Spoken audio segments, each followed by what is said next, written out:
Okay, I think we will get started, and we have some more chairs along the perimeter if anyone else needs to pull up an extra chair. So my name is Krista Siringo, and this is Patrick Green, and I am on the MAUSD School Board representing Bristol. Patrick is our superintendent, and we are really appreciative of all of you for being here today. Now that we are a unified school board, it's been really important to us to talk about how to keep alive the connections between our schools and our community. And this work today is really the start of a renewed effort toward that end. All of you represent our constituents, our community, so parents and students and educators and residents all need to be part of the conversations that we have about the future of education in our district. And this is a really big job. And at the school board level, we've recognized that it's really bigger than just those folks that serve on the board, and it's bigger than our administration. And so what started as a small group of board members sitting on a community engagement committee grew to incorporate about a half dozen or so folks from the community that were really interested in seeing this work move forward. And then that group discussed and reached out and connected with Sue Mccormack to continue to expand on this work. And all of that is sort of culminating into today, where we hope to really come together and learn more about how we can build and rebuild and create frameworks for ongoing dialogue and getting input from all of you to those that are on the school board and our administration, as we have to figure out how we want to educate kids in our community. So I'd like to introduce our facilitator, Sue Mccormack, and we're really grateful that she's here with us to help shepherd us through this work. She is an experienced facilitator who has worked both across Vermont and across the country in helping communities to learn how to dialogue with one another, bringing in diverse and inclusive perspectives in a way that can impact change. So we're really grateful to have her here to help us do this. We have what we think will be a really exciting, energizing, and fun day ahead. And there's also lots of food, so that always helps. We have someone here from the Addison Independent, Christopher Ross. So he's going to be here sort of capturing some of what happens here today, but also participating as a member of our community. We also have Sean Kimball from NEAT TV, who will do the same. So this is a way for us to ensure that, there are lots of people who aren't here with us in this room, but we want to be sure that they can still hear about what's happening. Just a small housekeeping piece. So the bathrooms, if anyone needs them, and you're welcome to get up at any point for bathrooms or for food. So if you go out this door and make a left, and then turn right, the bathrooms are on your right. The water fountain, I believe, if you go out and make a left, is against that wall. We're going to be breaking for lunch at about noon, and we'll have about a half an hour to do that, and you're welcome to sit at one of the tables or to just sit here in your seats. I think that's all that I really wanted to say, and I'd also like to just be sure to acknowledge Patrick and the administrative team for his support in this work. As a school board, we have lots of ideas of things that we want to do, but if we don't have the support of our administration in implementing them, then it's hard to make them move forward. And I think it really speaks to their commitment to ensuring that we stay connected to our community. So I want to say thank you, and I don't know if you'd like to. Sure. I think the only thing I want to add to what Krista said is, we have some really difficult decisions, I think, ahead of us as an organization, and these decisions impact all 5 towns. And I think it's exciting for me to know that we're able to come together as a community, and this really is, as Krista said, the start of building relationships is the way I see it. So for us to create the structures and foster the kinds of conversations that are going to build the relationships that are so important to having clarity about what those decisions are that we need to make in the future. I think that process, that dialogue, is going to help us land on something that's really durable that we can get behind and build relationships along the way. So it's an exciting start to something that I think will be great. Okay, so welcome everyone, and I think we'll hand it over to Sue. Thanks, Krista. Hi, everybody. Hi, good morning. I'm Sue McCormack. I'm so happy to be here today. You know, I do get to work in a lot of places, but I live in Vermont. I live in Essex Junction, and my favorite place in the whole world to work is Vermont. So I'm always so happy when I get to work here in my home state. I'll tell you just a little bit about myself. I am passionate about local democracy. I think local democracy is where it's at. And that's been my life's work, really, is to help people in communities figure out how to come together to have meaningful and productive conversations that lead to change and shared decision making. I'm very passionate about people having a voice in decisions that affect them. I care a lot about issues of racial equity and other kinds of equity, because if we don't hear from everyone in the community, it's hard to make good decisions that benefit everybody and make our communities as strong as they can be.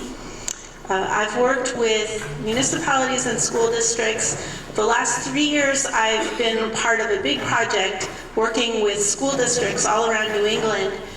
As you know, in Vermont and many New England states, there's been a transition to more personalized student-centered learning and proficiency-based learning.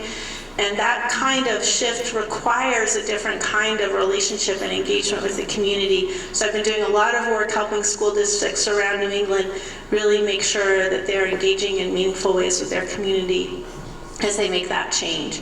So that's a little bit about me. And I wanted to tell you a little bit about the day, and then we're going to introduce ourselves to each other. So we're here today in this workshop. We're going to try to accomplish 4 things today. So first, we want to develop a shared understanding about what effective engagement is. The term public engagement or school community engagement means a lot of things to a lot of people. We want to develop some shared understanding about that. We also want to give all of you a chance to talk about what you think are the most important things that this community needs to be engaging and talking about related to education. We want to identify some assets and resources that exist already in all of the 5 towns to help, so that when the district goes out to engage with the community, they know where to go and who to talk to. And then finally, we hope this day inspires you to want to stay involved with this work. So those are our 4 goals for the day. And I'll just briefly talk about the agenda. So this morning, we're going to do some introductions.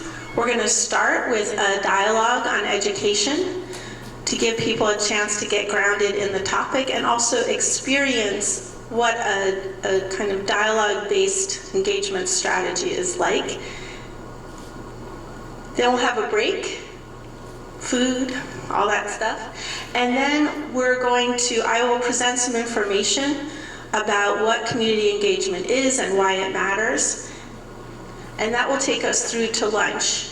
And so then after lunch in the afternoon, we'll be talking about topics. We'll be doing an asset mapping activity. So for those of you who are creative and like to bring your artistic side forward, hopefully you'll enjoy that.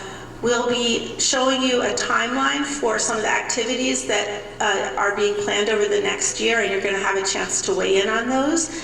And then at the end, Kristen is going to come back, and Patrick can tell you about ways that you can stay involved with the work if you'd like to. Okay, so that's our day. So let's do some introductions. There's a lot of us around this room, but I think we have time for everybody to just say their name and their town. So let's start there. And should we pass the mic around so you can hear each other? Let's try it. Let's do a really quick go around. Patrick Green, Lincoln. Patty Heatherly, Bristol. Bella from Bristol. Jerry Urban, Moncton. Betsy Blair from Bristol. Nancy Cornell, Starksboro. Margaret Ben, New Haven. Mary Yates, Bristol. John Bent, Starksboro. Brian Larson, New Haven. Camille Lyons, New Haven. Carly Cowder, Bristol. Evelyn Packman, Starksboro. Jess Barowitz, Moncton. Matt Bearwitz, Moncton. Kim Callahan, New Haven. Robin Shalene, Moncton. Kathy Apgar, New Haven. Bill Sayre, Bristol. Ian Albinson, Bristol. Sue White, Lincoln. Christopher Ross, Middlebury. But I report on the 5 towns for the Addison Independent. Mary Simmons, Lincoln. Chris Urban, Bristol. Taylor Goodwin, Bristol. Meredith McFarland, Rec Department, Starksboro/Buell's Gore. Erin Dufo, Moncton. Brenda Tilbrook, Bristol. Wanda Bouvier, Bristol. Kim Farnham, New Haven. Caleb Elder, Starksboro. Andrew Morton, New Haven. Sally Burrell, Bristol. Phoebe Barish, Bristol. Bob Donis, Bristol. Katrina DiNapoli, Moncton. Steve Rooney, Starksboro. Peg Sutliff, Lincoln. Mara Donnelly, Bristol. Tom Larmouth, Moncton. Krista Sirigo, Bristol. Dawn Griswold, Moncton. Christy Blanchett, Moncton. Great, thanks everybody. So let's get a little more energy in the room. Now I'm going to ask you to get up and we're going to do some speed introductions. So the first one, just try to find someone that maybe you don't know or that you know less well than others, and just share your names and your favorite food, and then we're going to switch and do another thing. So just go on and get up and find a person to talk with.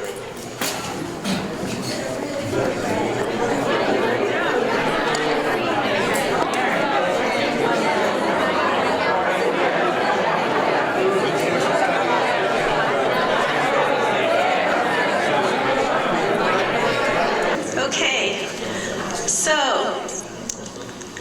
I know that these 5 towns are in a newly consolidated school district, and to me, one of the questions I have about that is, how do we move forward in a way that leverages what we have in common, but also allows us to hold on to what's really important, right, about our own towns. And so this activity is a little chance for you to celebrate your own town and share with everybody else. So this is what I'm going to ask you to do. You're not going to have a lot of time, but I'd like you to have a conversation. And in the Bristol group, if you want, you could split up into 2 groups if it's too many people to be able to give everyone a chance to contribute. So here's my question. If your town were a movie, what genre movie would it be? And what would the title of the movie be? So you're going to have about 5 minutes to have this conversation, and then we're going to hear back from all the towns.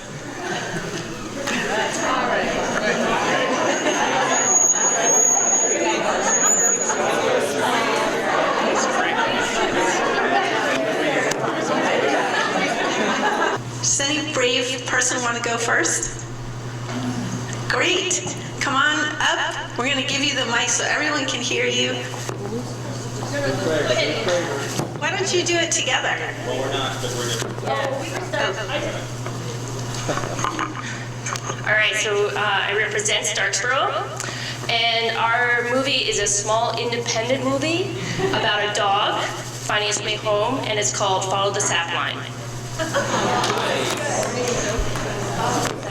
So I represented Bristol, and so describe our genre, which is kind of similar. Okay, so our genre was an independent Hallmark film with a Wild West background, and the title is? You Can Find It Here. Okay. So we've heard from Starksboro and Bristol. Yes. I I'm representing New Haven, and we came up with a film that's in the feel-good genre, and we're calling it Feel Good because of the agriculture in New Haven, and we'd focus on field days because that's kind of where everyone comes together of all grades, or all ages and backgrounds. Okay. So we have Lincoln and Moncton left to hear from.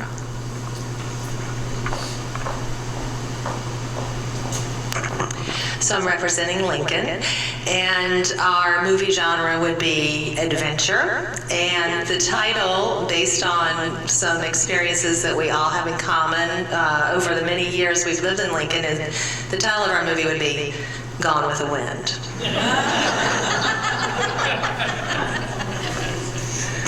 And last but not least, Moncton.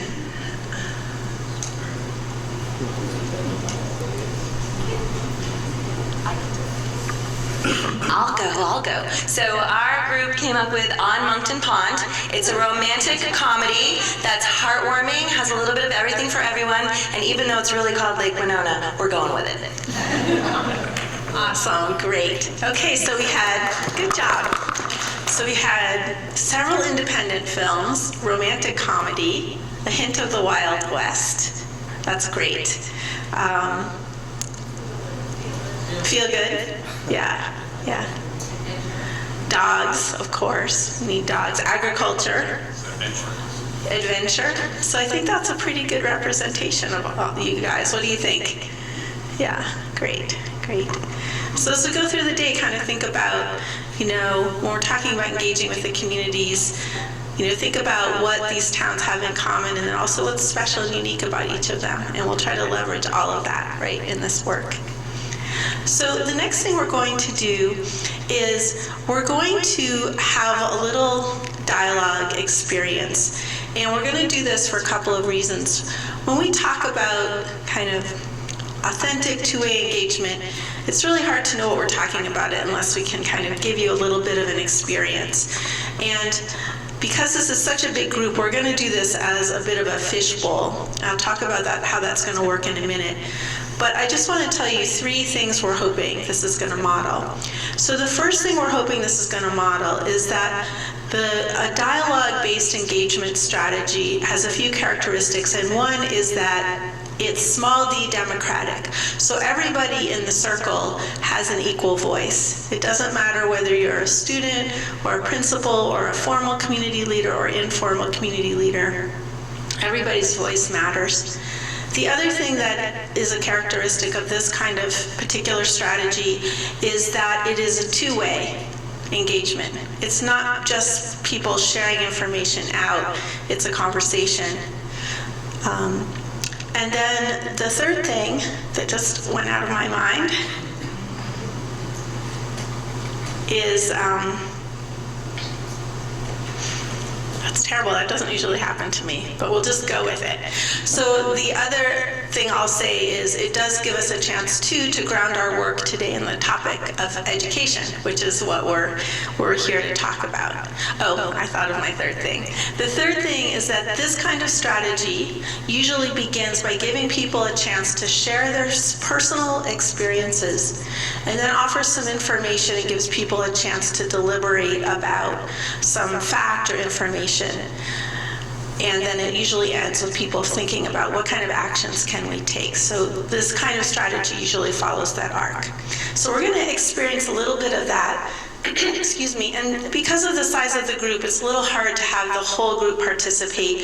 So what we're going to do is I'm going to ask for about 8 volunteers, and ideally I would love to have a mix of students, community members, educators, to come into the middle of the circle, and we're going to have the conversation in the middle of the circle. The people on the outside are going to listen in, but I will also provide opportunities for the people on the outside to talk too, so you're not just listening the whole time. And if you are on the outside of the circle and you have an urgent burning desire to participate, you can come up and tap someone on the shoulder who's in the circle, and they will graciously exit and give you a seat. Does that all make sense? Do we know what the question is? There one leading question for the people to talk about? So I'm going to be facilitating this, and I have some questions, and that's another good thing to do when you're engaging with people, is to know what you want to ask so that it's not just completely open. So when we get in the circle, I'll be asking a couple of questions, okay? And I'll be sharing some information too that you can have a chance to react to. So don't everybody rush into the middle at once, but if I could have 8 people who are willing to make a little circle of chairs in the middle, that would be fantastic. Yay.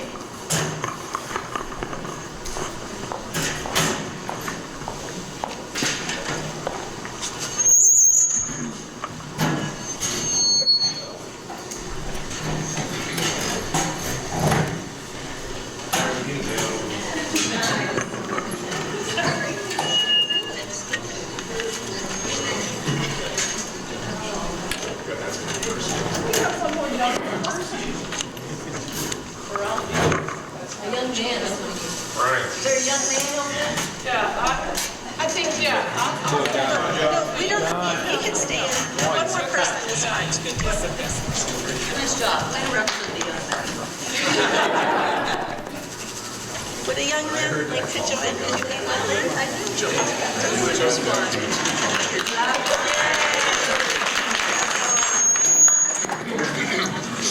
I just want to ask your friends, I think that your mic is causing a little feedback. No, what's happening is your mic is in front of your speaker, which is causing a loop in the frequency. Okay, so I have to remove the if you point the speaker away from where your mic is. Not this is, oh, sorry, right here. Oh, no, don't move the card.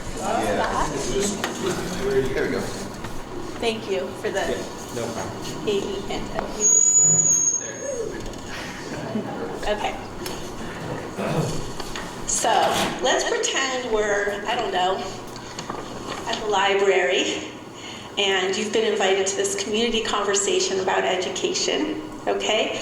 And I'm going to start by, I know we just did this in the room, but we're going to try to make this as kind of real as we can. So let's just go around and introduce ourselves, and maybe you could say why you decided to come to a conversation about the future of education in your community. We'll just do a quick go around.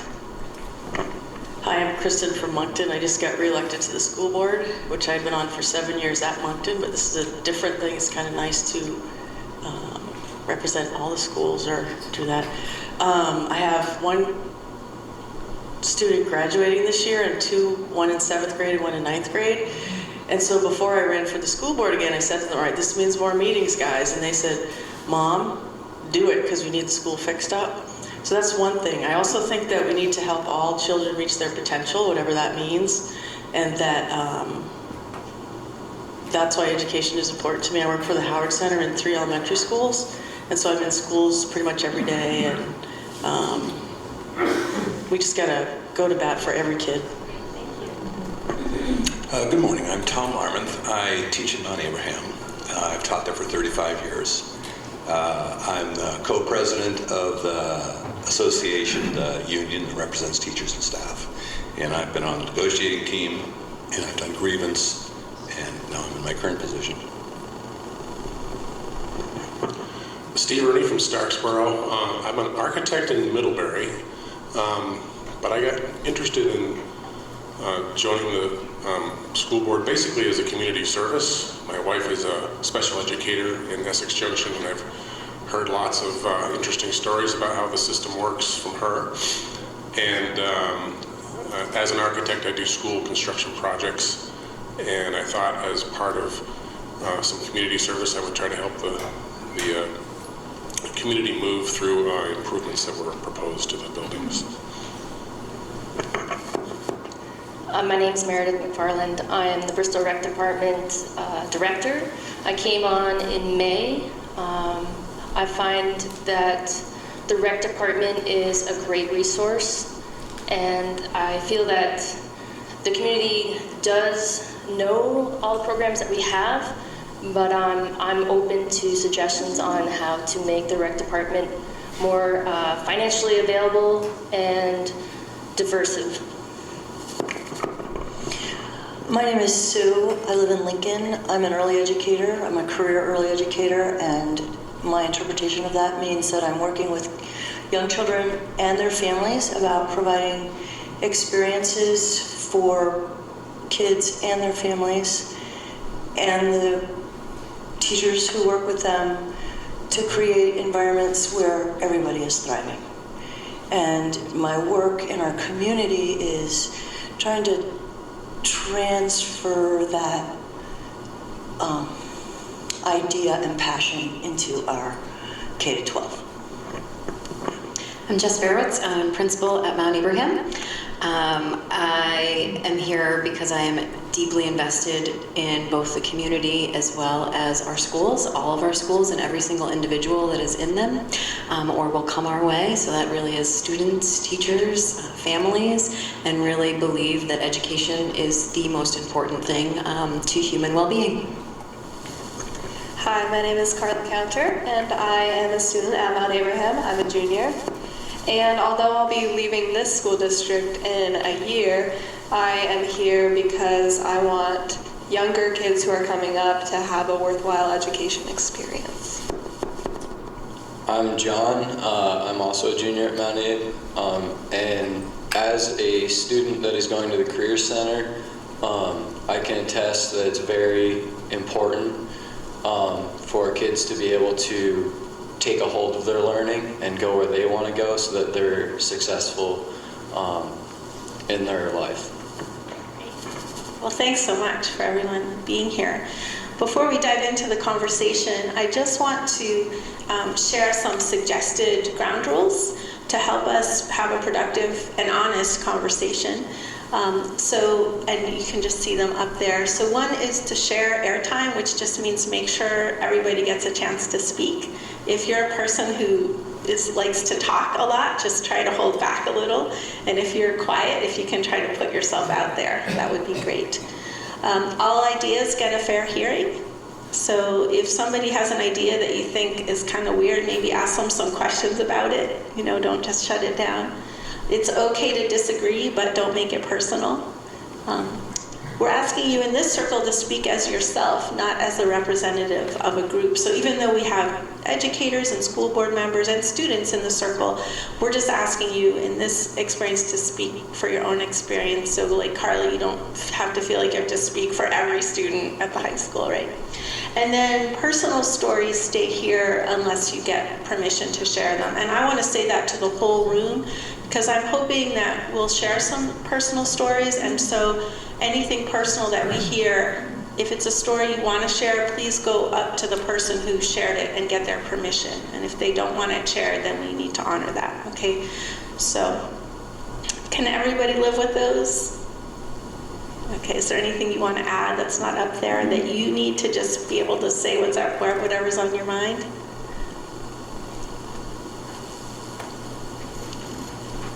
Okay, then let's go forward. Okay, so for this first question, I want to invite everybody in the room to think about this, and you're all going to have a chance to talk about it. And I'm going to give you a moment of quiet to think. So I just want you to think for a minute about a really memorable school or education experience from your own life. And this could be a really fantastic experience, or it could be a really challenging and hard experience that you've had.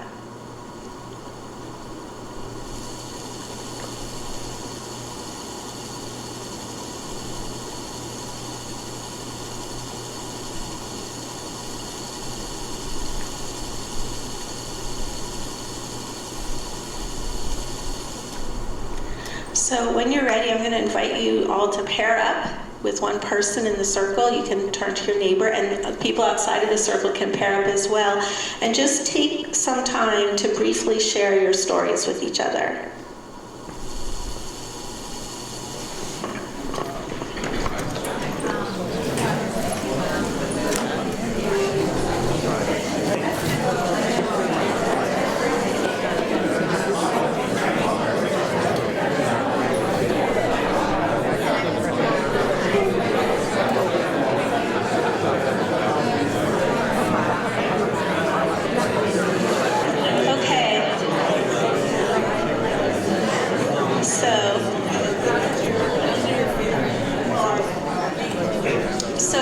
What I'd like to do is see if in this circle, if maybe we could briefly share these stories. And you don't have to, so you can pass if you don't want to share, but I'm hoping we can just get a variety of stories out in the room. So is there anyone in the circle that wants to start?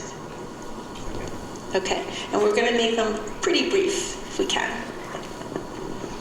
I would say the best experiences I've had educationally have been taking my students on field trips, and we used to go to field trips to the Cape and field trips to New York City, but I think it's to not only experience the educational piece, but the all-around being with people, eating with people, just living with people was the strongest educational experience.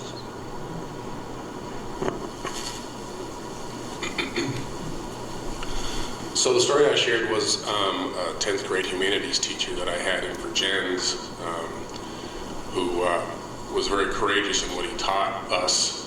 One session was on the Jerusalem Bible, which I didn't even realize existed, and how you could look at the Bible as a historical document, and also introduced us to Monty Python and the Holy Grail, which is a real eye-opener.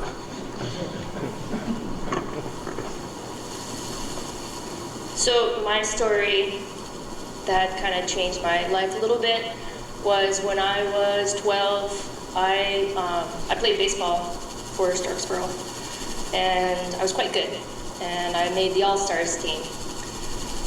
And practice was over at Mount Abe, and I got up the bat, and a couple of dads said, bring it in, girls are playing. And they came in, and I hit the ball, and I tripled.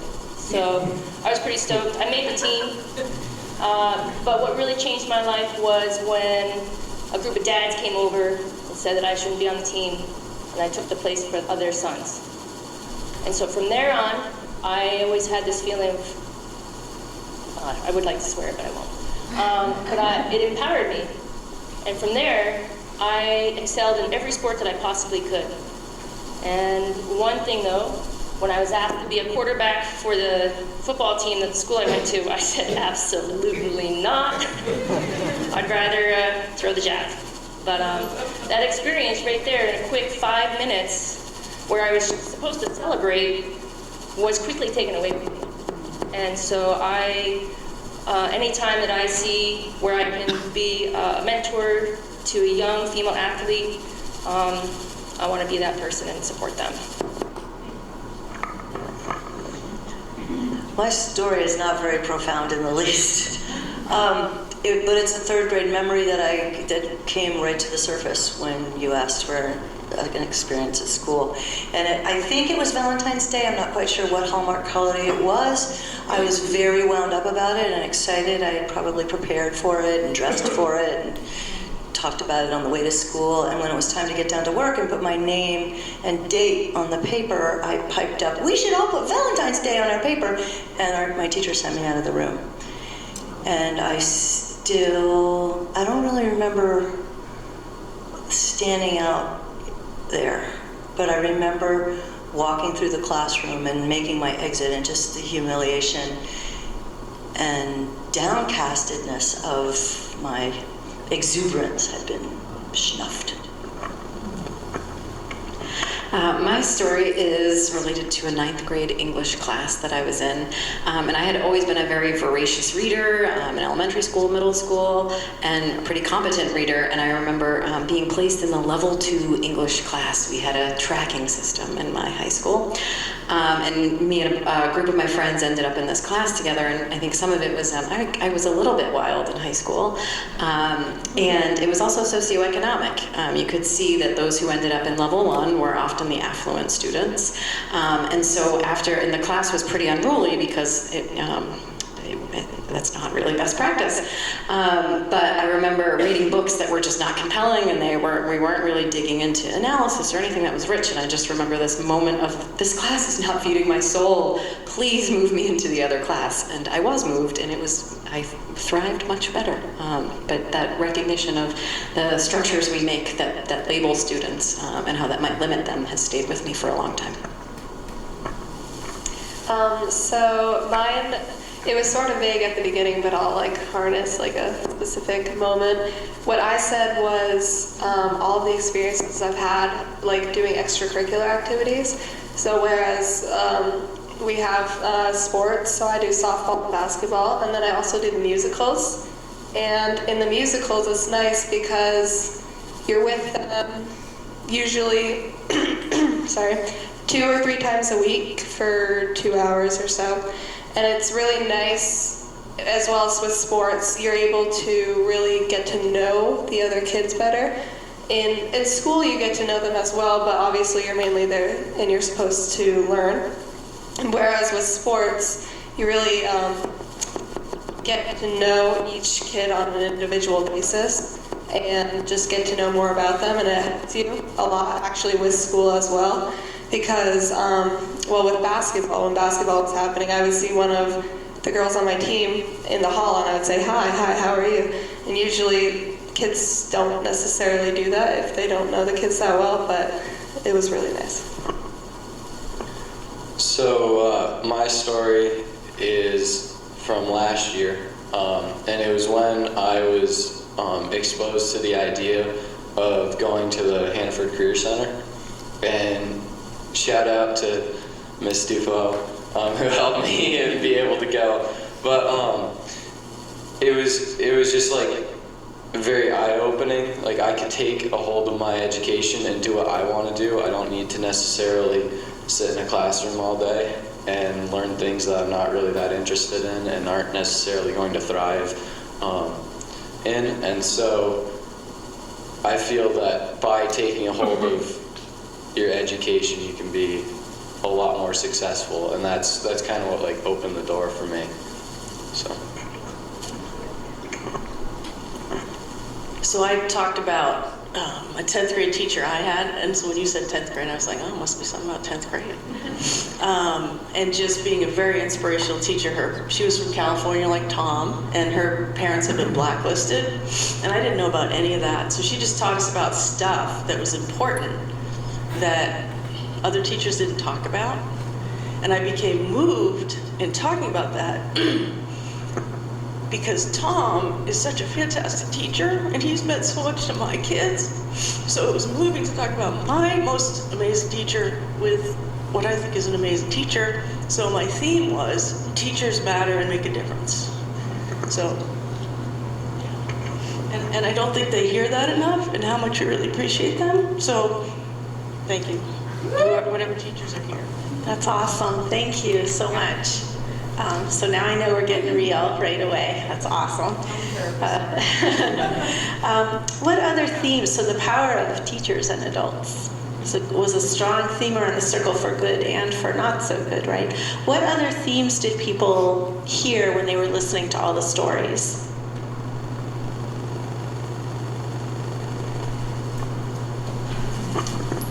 When the structures of schooling might prohibit deep engagement or thriving or promote injustice.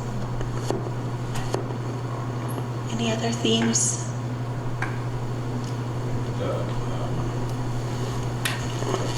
The emotional component of education, that the feeling, how you feel about it, is intrinsic to how you learn. Those are great. So now that we've had a chance to kind of reflect a little on the past or maybe the present, I'm going to give us a chance to think a little about the future. So I'm going to show a part of a very short trailer.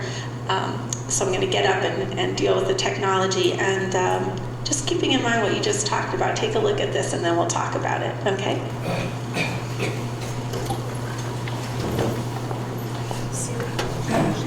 No, well, let's see. If you don't mind, Krista, I guess that would be helpful.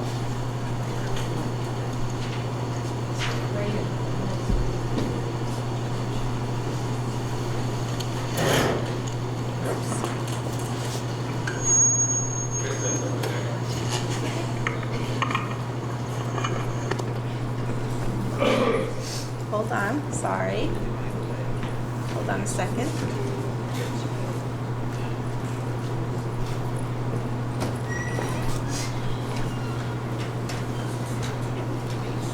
Okay, let's try this again.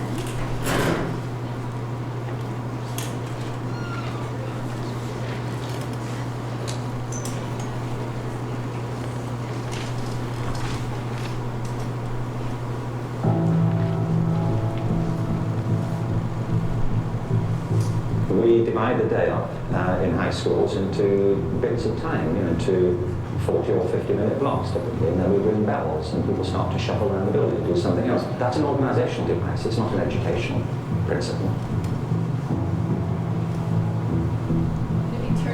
10 university heads in 1890 said, in 11th grade, everyone should learn chemistry. In senior year, everyone should learn physics. A lot of these subjects are great, but these priorities were dictated 124 years ago. The old blue-collar industrial model of education is already gone. We're already living in its wake. What happens to society when hundreds of millions of people have that aimless, rudderless feeling of, I've been replaced by a very small box? I don't know if there's a solution. We all learn in different ways. This isn't the way to do it. This is the way that I did it. If the assignment is you get it back and you crumple it up and throw it in the trash can, that's kind of one student experience. And if the assignment is to produce something that you're going to present to professionals in the field, that's completely changing the whole dynamic. We are trying to have that type of perplexity and curiosity get inculcated in our students. Okay. So, what stood out to you about that?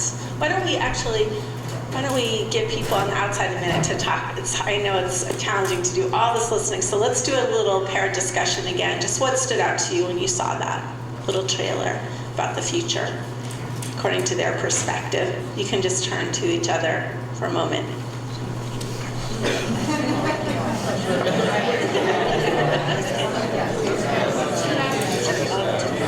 Here, have a seat.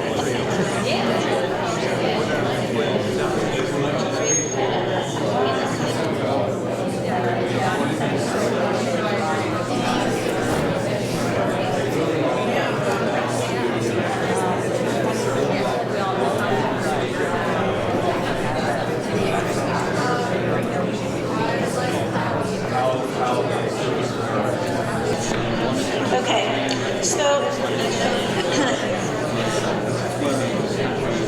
so again, let's just go around and just see if there are a few people who want to talk about what stood out for you when you watched that, when you talked about it.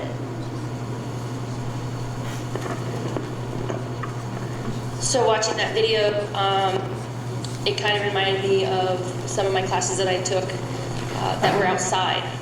The teacher changed the environment from inside to outside, and it really, like on a day like yesterday, it just made learning just that much more fun.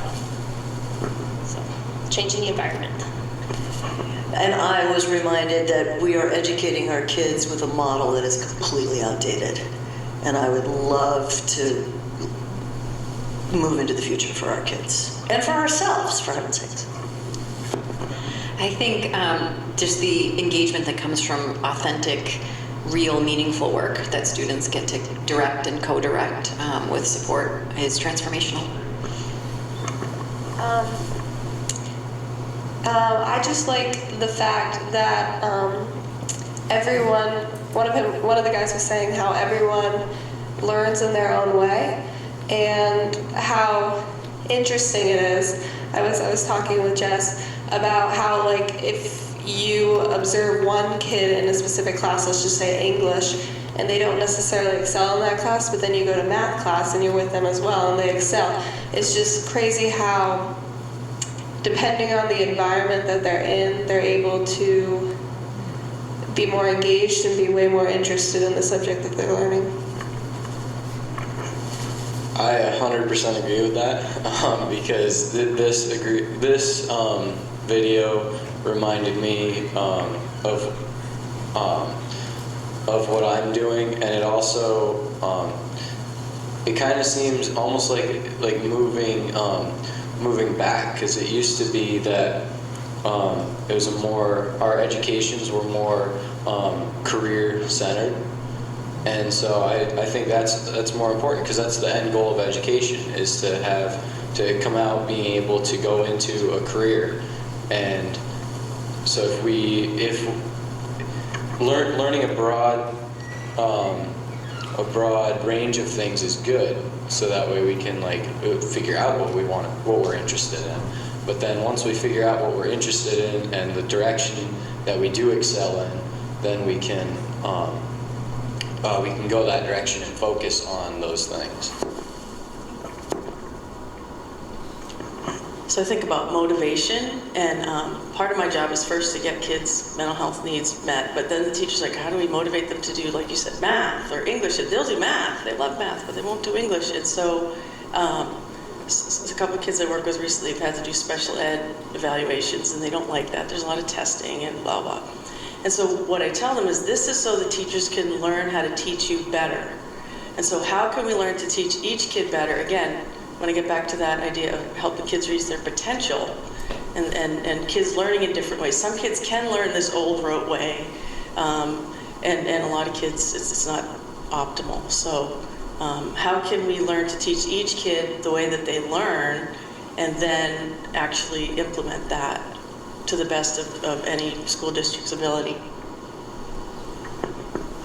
There's so many things I'd like to respond to here in the group.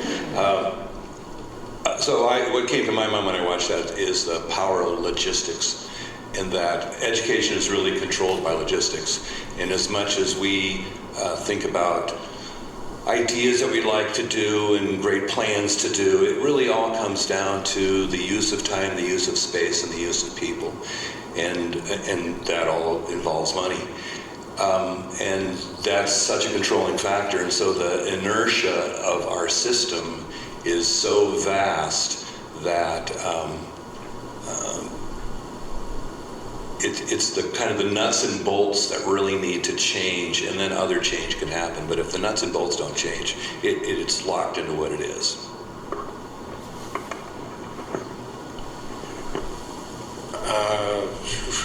I got lost in all that. I really appreciated both the young folks' perspectives here on their experience and how that related to what they were talking about up here, because that's kind of the direct now that we're facing, and that's what struck me. So I just want to give you a chance to think a little more about, some of the changes that are happening in our world, our country, our state, and in changes that are happening in how we socialize, in how we work, and how we participate in our community.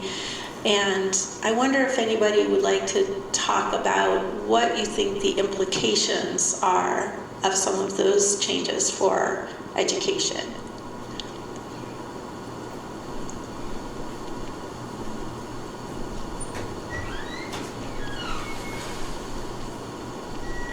It's a big question.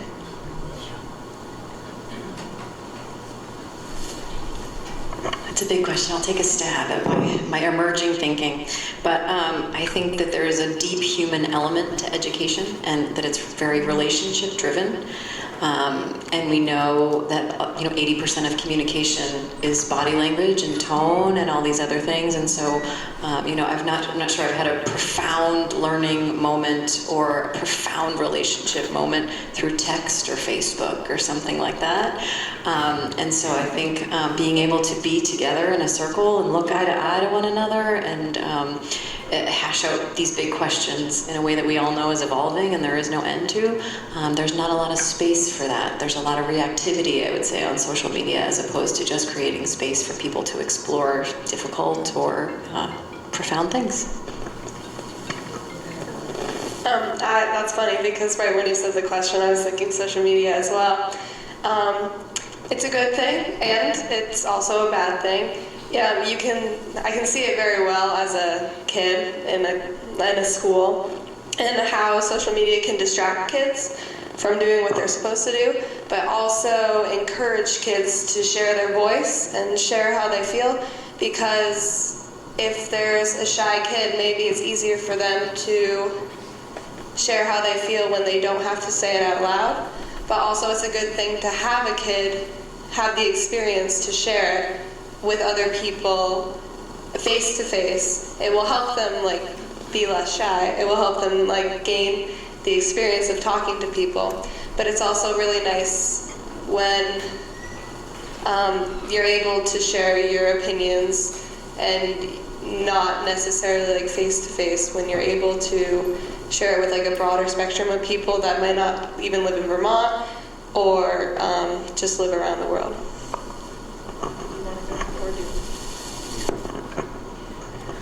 What I was going to say, and it follows both of these things, is the idea that we have technology, we have means of communication and developing relationship that may feel real or unreal, depending on where you are in the spectrum of that.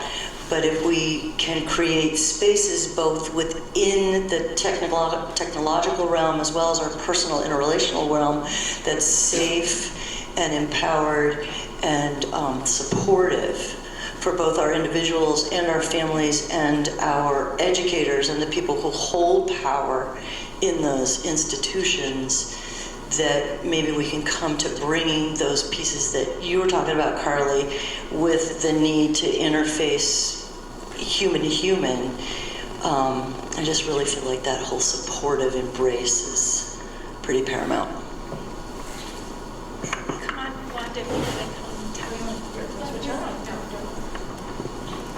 I just wanted to make a comment about 21st century skills, and I think we kind of miss the mark sometimes on being able to teach really good skills around socialization through media and around socialization face-to-face. And we haven't done a good job as a society around that, so it's a skill that we lag in.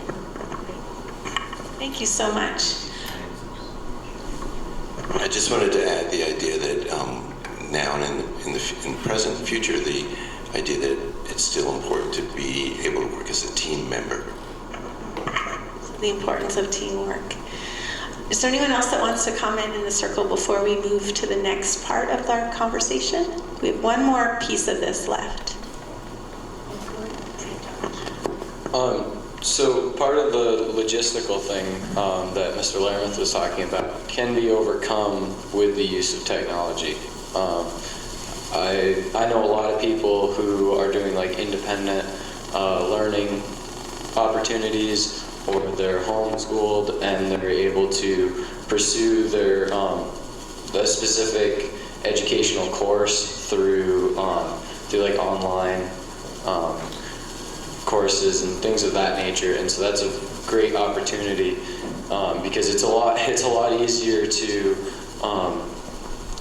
give a group of kids their own direction, their own learning direction through online courses than it is to try to get teachers for all of those individual kids as we would have to without that opportunity. Thank you. Thanks. So lots of good ideas here. So we're going to move on to the last part of our conversation, and I'll remind people on the outside, if you do want to tap someone on the shoulder and come in, you're welcome to. And you're all doing a really good job listening. We don't do a lot of listening in our culture right now, so it's kind of uncomfortable sometimes.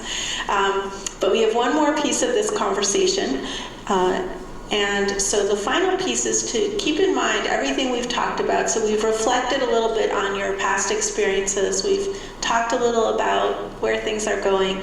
Now we're going to have an opportunity to look at where things are going in the MAUSD, okay? And so what I've handed out to everyone, and people also can see, these are the strategic goals that the district recently put together. And my understanding is that these goals were developed in partnership with school administrators, teachers, staff, students, and community members. And these are three kind of strategic goals to guide the district. So the first thing I want to do is see if there's a volunteer in the circle who's willing to just read through these out loud so we can all hear them together. Would you like to do that? All MAUSD students will achieve academic excellence in an innovative and flexible learning environment. All MAUSD students will develop their social, emotional, and physical well-being. All MAUSD students will build connections with local and global communities through authentic work that promotes citizenship and meaningful relationships. All MAUSD students will learn in equitable, culturally responsive, and inclusive environments. Thank you. So given what we've been talking about, which of these stand out for you? What's your reaction to them?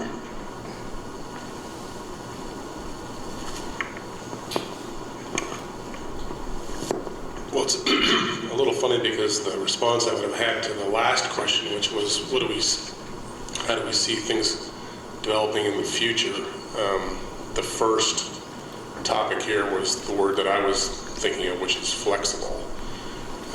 As a board member, looking at the budgets and the facilities and everybody who's involved, and how do we all get that whole team to move in these directions? I think flexibility is a very key topic, especially when it's very difficult these days to understand exactly what's going to happen 5 years down the road, never mind next month.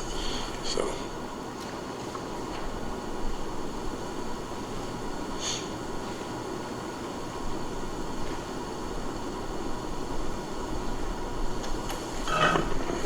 These are really great, and I thank everybody who is in this room who worked on these. I think they're very wonderful.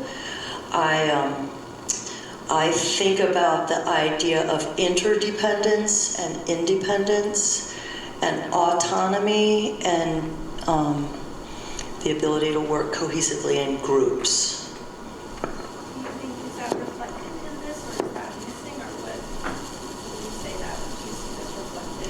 I kind of go to the structures that we've created that Steve was sort of alluding to, and the nuts and bolts that Tom was alluding to, that we've created structures that we are going to try to attain these inside of, that may be the biggest roadblocks that we have to them.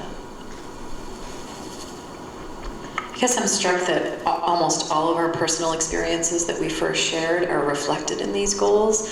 So it seems that there's some personal desire and relevance and some collective desire to really achieve these things. And how are we going to change the structures, change the way we communicate or pursue these things? Because while these things are ambitious, I don't believe these goals are new for anyone who's in education or who's invested. And so how are we going to change the way we try to achieve these things so that they become reality for everyone? So I like how you're talking about with personal desire, personal motivation. With the third one, the all MAUSD students will build connections with local and global communities, that one. I think that is true. A thing that we all have to be aware of, though, is it will take time to get all MAUSD students. We see the students here, and it's our personal choice to come here, but I think, and it's good because we have the motivation and we need to have the independence to choose for ourselves if we want to do this or not.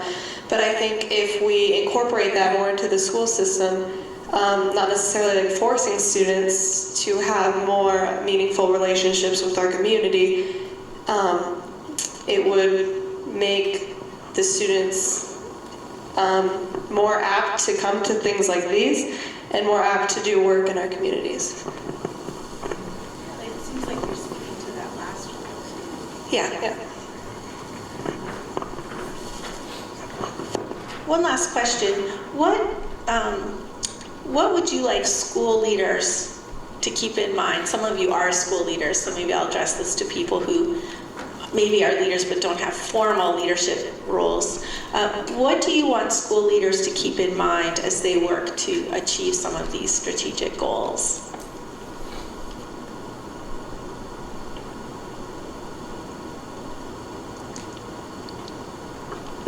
I think that everyone's been talking about technology, and even with technology, like Jess said, it's the personal relationship that matters. And the more personal relationships, I think, you guys can tell me if I'm wrong, that students have in their school where they really feel connected is what transforms or helps the kids do what they need to do. And so how to keep, some kids come into kindergarten not able to connect with people well, so how to start at an early age in helping kids connect, and then making sure teachers are there for kids, which I think largely they are, but some kids can't benefit from that. Anybody else want to weigh in on that? I'm always happy to. Oh, wait. Oh, great. I think these goals are amazing and wonderful. I'm going to say that again and again, and I think we need to give ourselves permission to take the time to really explore them with respect and with not a sense of urgency, even though urgency underlies all of it, because our kids, I have someone graduating that I feel like if all of these could have been met for him, his experience would have been really different. But at the same time, if we allow ourselves the time to really transform things in a big picture way, then moving into the 22nd century, we're going to be better equipped for all of our kids. Switch? Okay. Let's do it. For those of you who don't know, I am the AmeriCorps member serving at the hub, and I see a lot of your kids every day.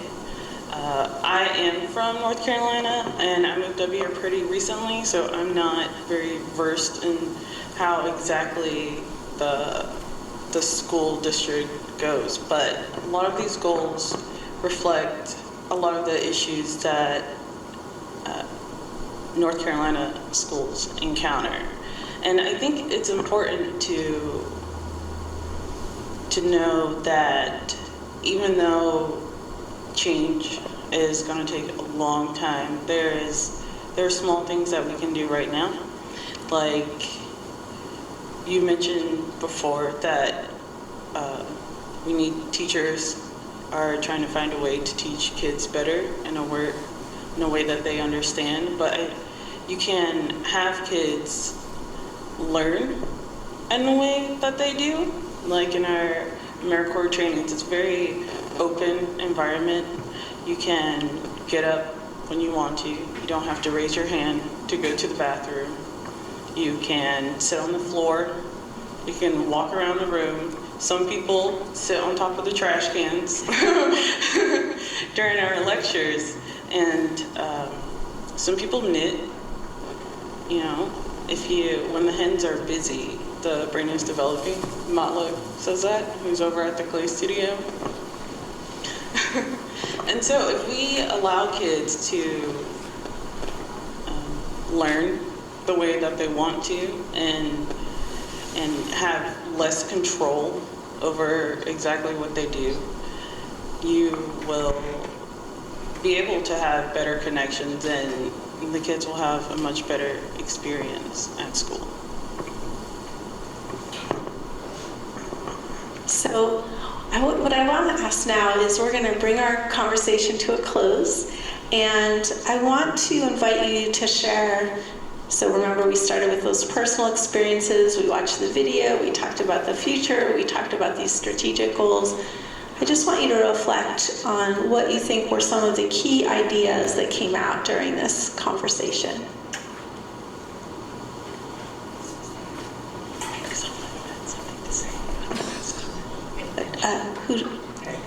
Peg. Come on over, Peg. Thank you. Oh, I'm going to go share. Okay. You're going to get it here. All right. Taylor, is that right? Taylor, hi, I'm Peg.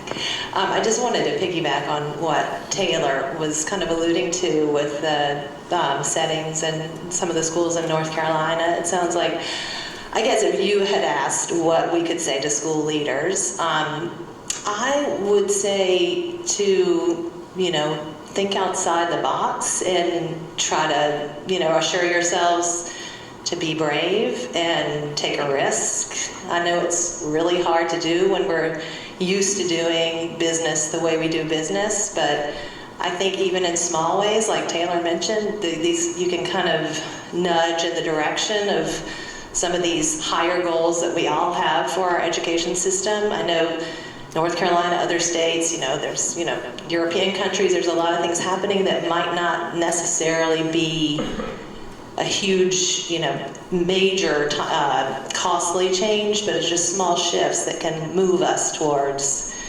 having authentic audiences, social and emotional learning, culturally responsive classrooms. So I just urge school leaders to be brave and think outside the box. So now, so now it's just getting good, I can tell. There's all this energy in the room. So let's see, how are we going to handle this?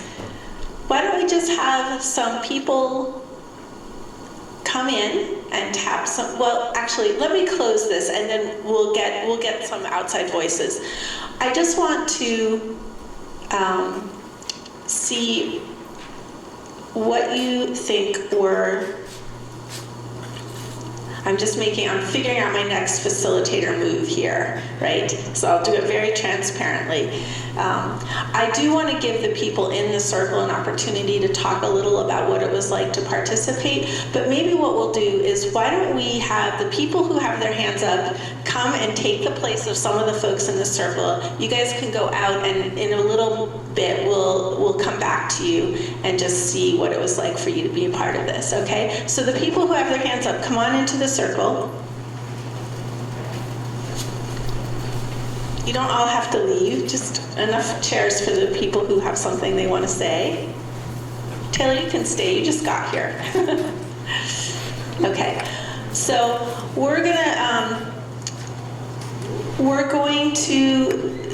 have a couple more minutes for some of the new folks in the circle to just share briefly some of what they have on their mind. So let's just do a go around, and then we'll do our next step.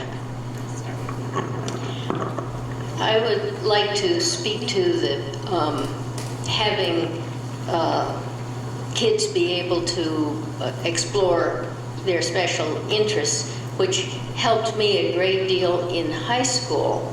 I had a special interest, and the principal was aware of things in the community and suggested them to me and gave me permissions to participate in things in my special interest group. Now, when I was 14, up until I was 14, I was a very shy child, and I was in a very avant-garde public elementary school where learning in many of the grades was really kind of self-directed, and you went off and into either do it on your own or whatever. And I needed direction. I basically didn't do anything. So I think you have to remember that there are some people that aren't going to come up with any ideas, and have some kind of a nurturing space for them while you are working on the social end, teaching kids that don't have life skills, or interactive skills, but have that safe space for the shy kids to all be there and learn how to be leaders within a shy group. When I look at the 4 goals here, the strategic goals, having taught everything from birth, cradle to grave, the one thing that stands out to me is that all students will develop their social, emotional, and physical well-being. I would like to see this administration expand that to say all students and their families. And I think one of the critical elements that we're missing around the country is parenting. Involved parents have, and I hear this from teachers all the time, parents have abdicated a lot of the things that we expected around social, emotional, and well-being, physical well-being, to the schools, and the teachers are asked to pick up more and more of it. Our special education departments are picking up more and more of it. I would like to see us address that parenting issue and bring these parents on board and give them the education that they need to help develop those strong learners.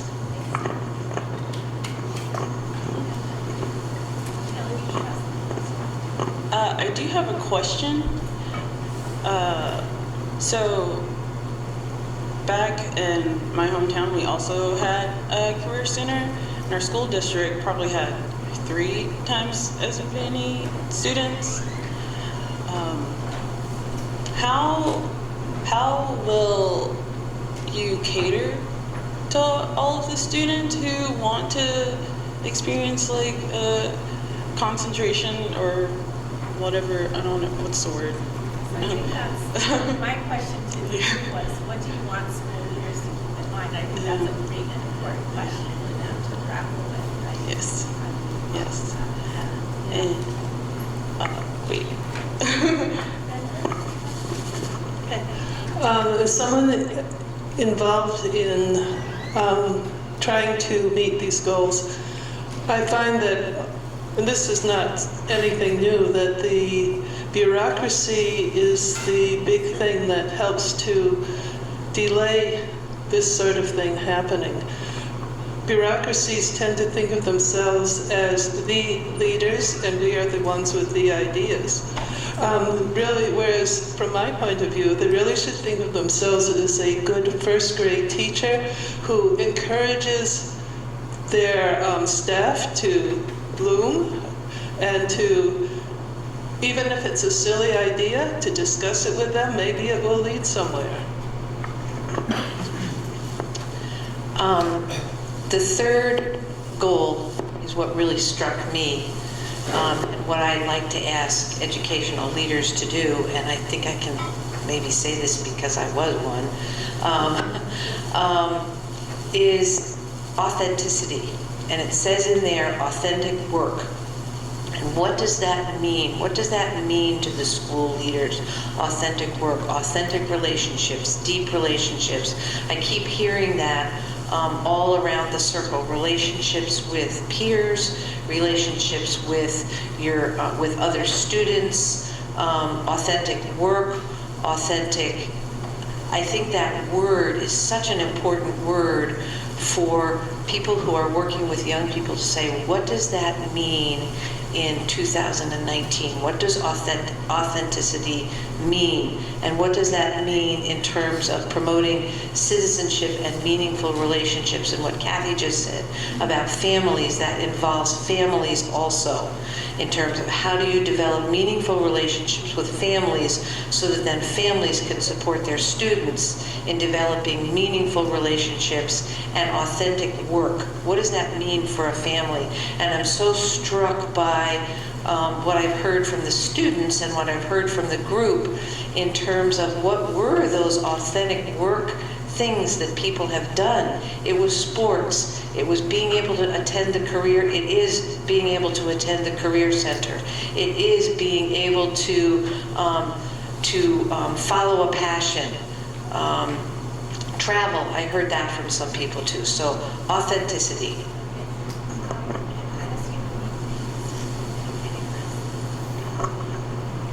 You mentioned outside the box thinking, I believe, and for all of us as a community as well as educational leaders, I think that's very important. But I also think it's very important for students to learn to think outside the box, to get there, do a little bit of questioning and research about the kinds of things they're being asked to do by their peers, by the teachers, whatnot.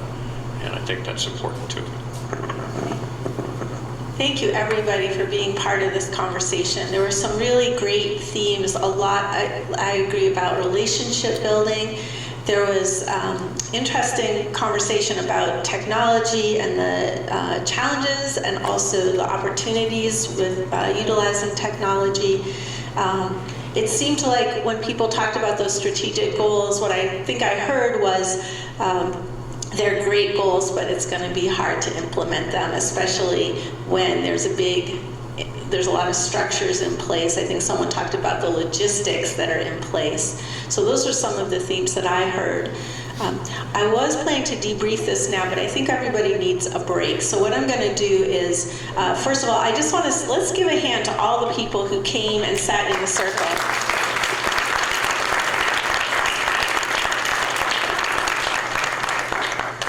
So we're going to take a 15-minute break, and when we get back, we'll spend a few minutes debriefing what this experience was like, and then we're going to, I'm going to share some information with you, and we'll talk about that some more. So if we can be back together in the circle by 10 of 11, that would be great.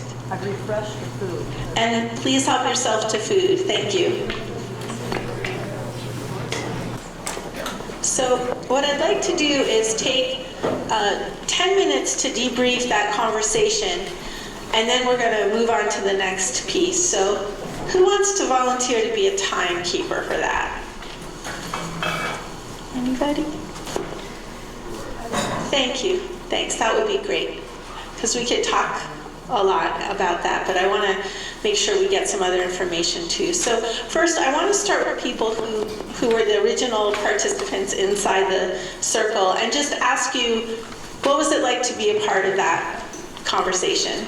John, would you be willing to just share, like, what it was like? About the process, yeah. Right, about the process. This isn't about the content. This isn't about what you talked about.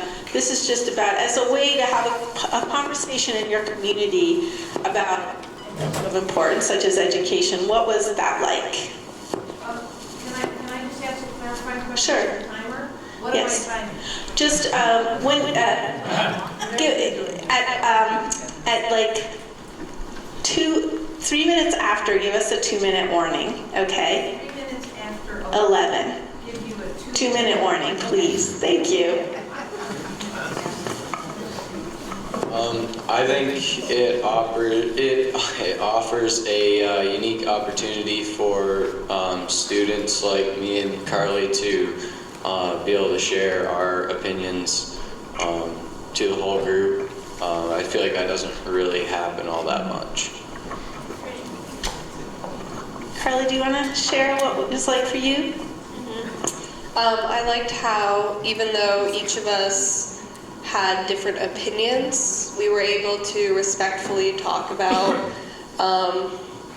what we each believed, and we all had had time to talk. Not one person was talking all the time. I really enjoyed it. I feel like I would love to see our school operate more in kind of like school-wide dialogues, things like that, where we can share openly and it feels safe, and it's it's not skewed toward advocacy or debate, and that it truly just allows people to share and listen, and it was incredible. Thank you, Jess. Let's see, where are some... Sue. I really enjoyed it, and having participated in fishbowls before, I appreciated the facilitation. And the only piece that I would have added to it, I think, were moments of just popcorn response, which I know you tried to bring in, and I thought it was really cool at the end of it that the whole circle had completely shifted. Yeah. Thank you. Let's go down here. We have a few other of our original participants. I really appreciated, since I'm maybe one of the minority here who doesn't have kids in the system, and I'm not an educator, to hear all the different viewpoints without anybody really being worried about how it was going to be taken, for those viewpoints. Thank you. Tom.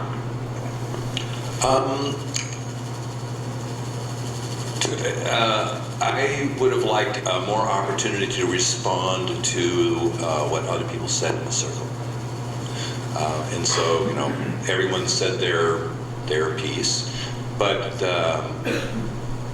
there wasn't any, dialogue to me is a back and forth, and there wasn't really a back and forth. Yeah, that's a great observation, Tom. And what I would say is, of course, some of how that went was the fact that it was a sample. It was a fishbowl. We had a microphone we were passing around, which was all kind of weird. And if we had had more time, definitely, as a facilitator, I would have asked some probing questions and tried to get people to engage with each other. So that's a really good observation about the fact that the conversation was kind of just getting started and it didn't have as much depth as we would want it to if we were having a real, and not a kind of sample, but a real community dialogue. So that's a great observation. So I want to open it now to other people who either were the second round of people or just people who were observing. What did you notice about the process? What seemed promising or challenging or useful to your community about a process like that?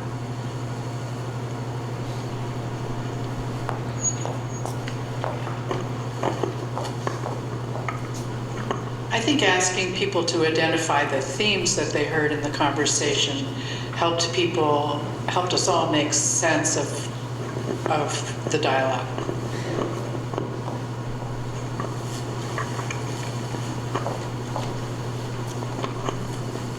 I think, like Mr. Lerma said, it lacked a lot of dialogue, and it felt almost not that productive because it's not like we were really doing any planning. We just kind of said, oh, these are the nice things. And it is nice that we're, sharing our experiences and everything.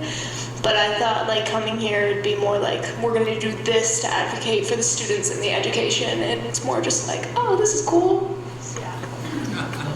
So again, that's a great observation. And so, as this community moves forward to having actual conversations, one of the things that will happen is we'll train facilitators, and it's really important to, delve into not just what's going well, but what some of the challenges are. And also, as I mentioned earlier, when you have these kinds of dialogues, often we start with people sharing their stories, and then we start to kind of talk about some information, and eventually you want the conversation to move to action. What are we going to do about this? And again, in this sample, we didn't get all the way to those things, so I appreciate that. Yeah. Also, when you're doing a fishbowl in a workshop, it's really kind of weird, and it's hard to kind of say maybe challenging things in a certain way sometimes that you would if you were really just a circle of 8 people by themselves having a dialogue. So definitely the setup here isn't necessarily to what you're talking about that needs to happen. So good reflections. Okay. Other people? Way over here.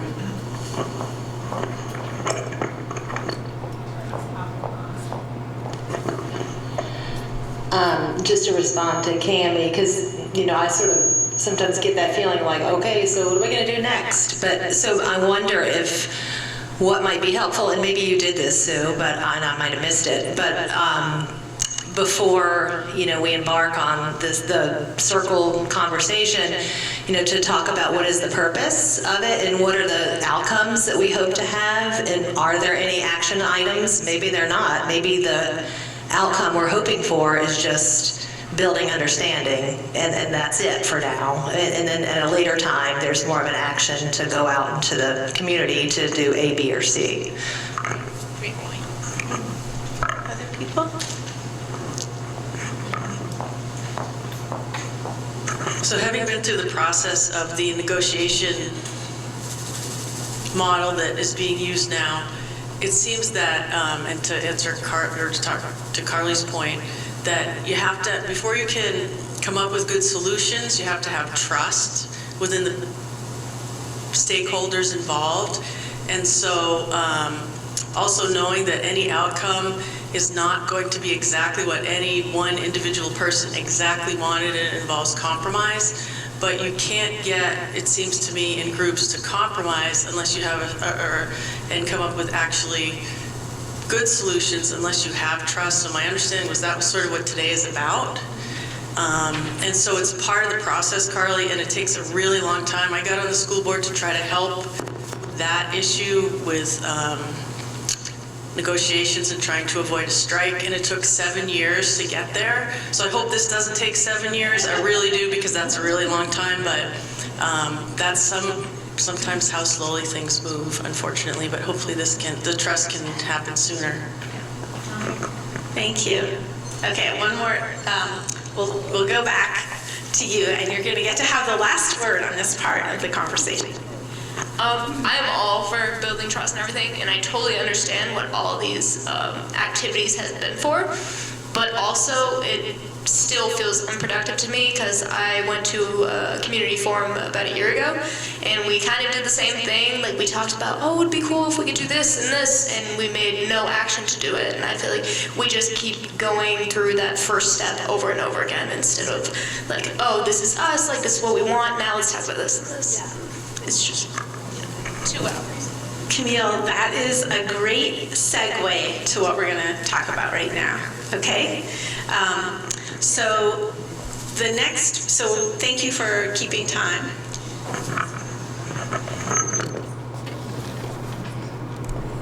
So again, today really is a learning day, and what I want to do now is to share some information about some best practices for effective engagement. And so hopefully some of this will answer some of what you're wondering about, is how do you make sure that when you engage with people, it's connected to decision making and action, okay? So the first thing I want to do is, there's a phrase, public engagement, that people use all the time now, and I want to give you a chance to turn to someone sitting next to you and say what that phrase means to you. What does the phrase public engagement mean to you? So just turn to somebody sitting next to you and talk about that for a minute.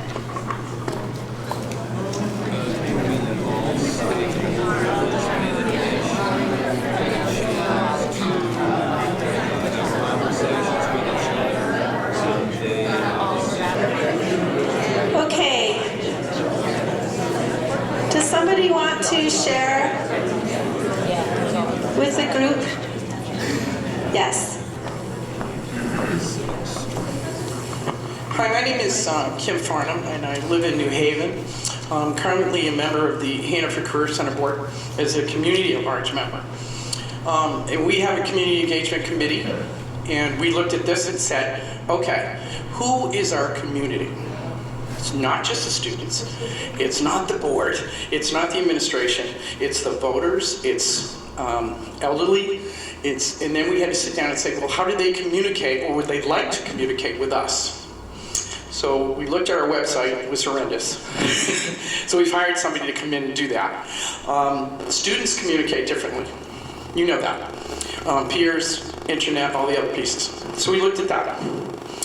And what happened with us is transformatively, we also looked at what are the obstacles keeping people like John to come to our school. Initially it was the bus trip. That's not it.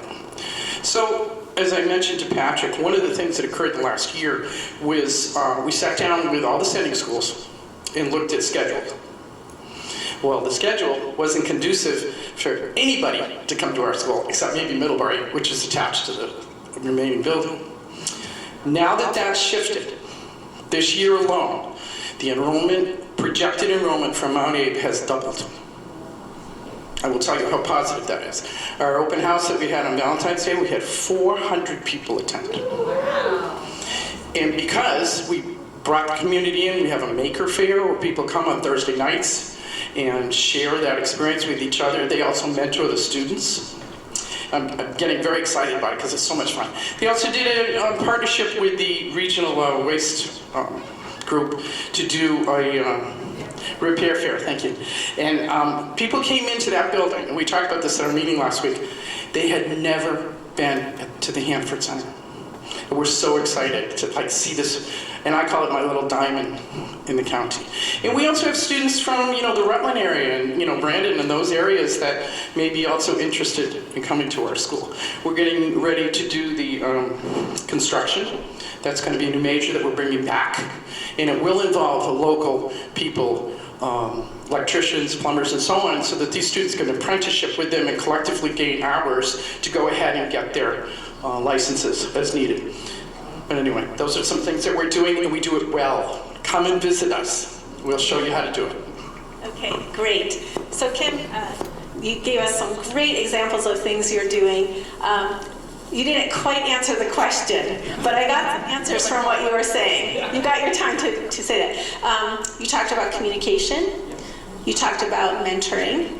You talked about sharing learning, sharing information out with the community. So those are all ways to engage with the community that you mentioned in your share.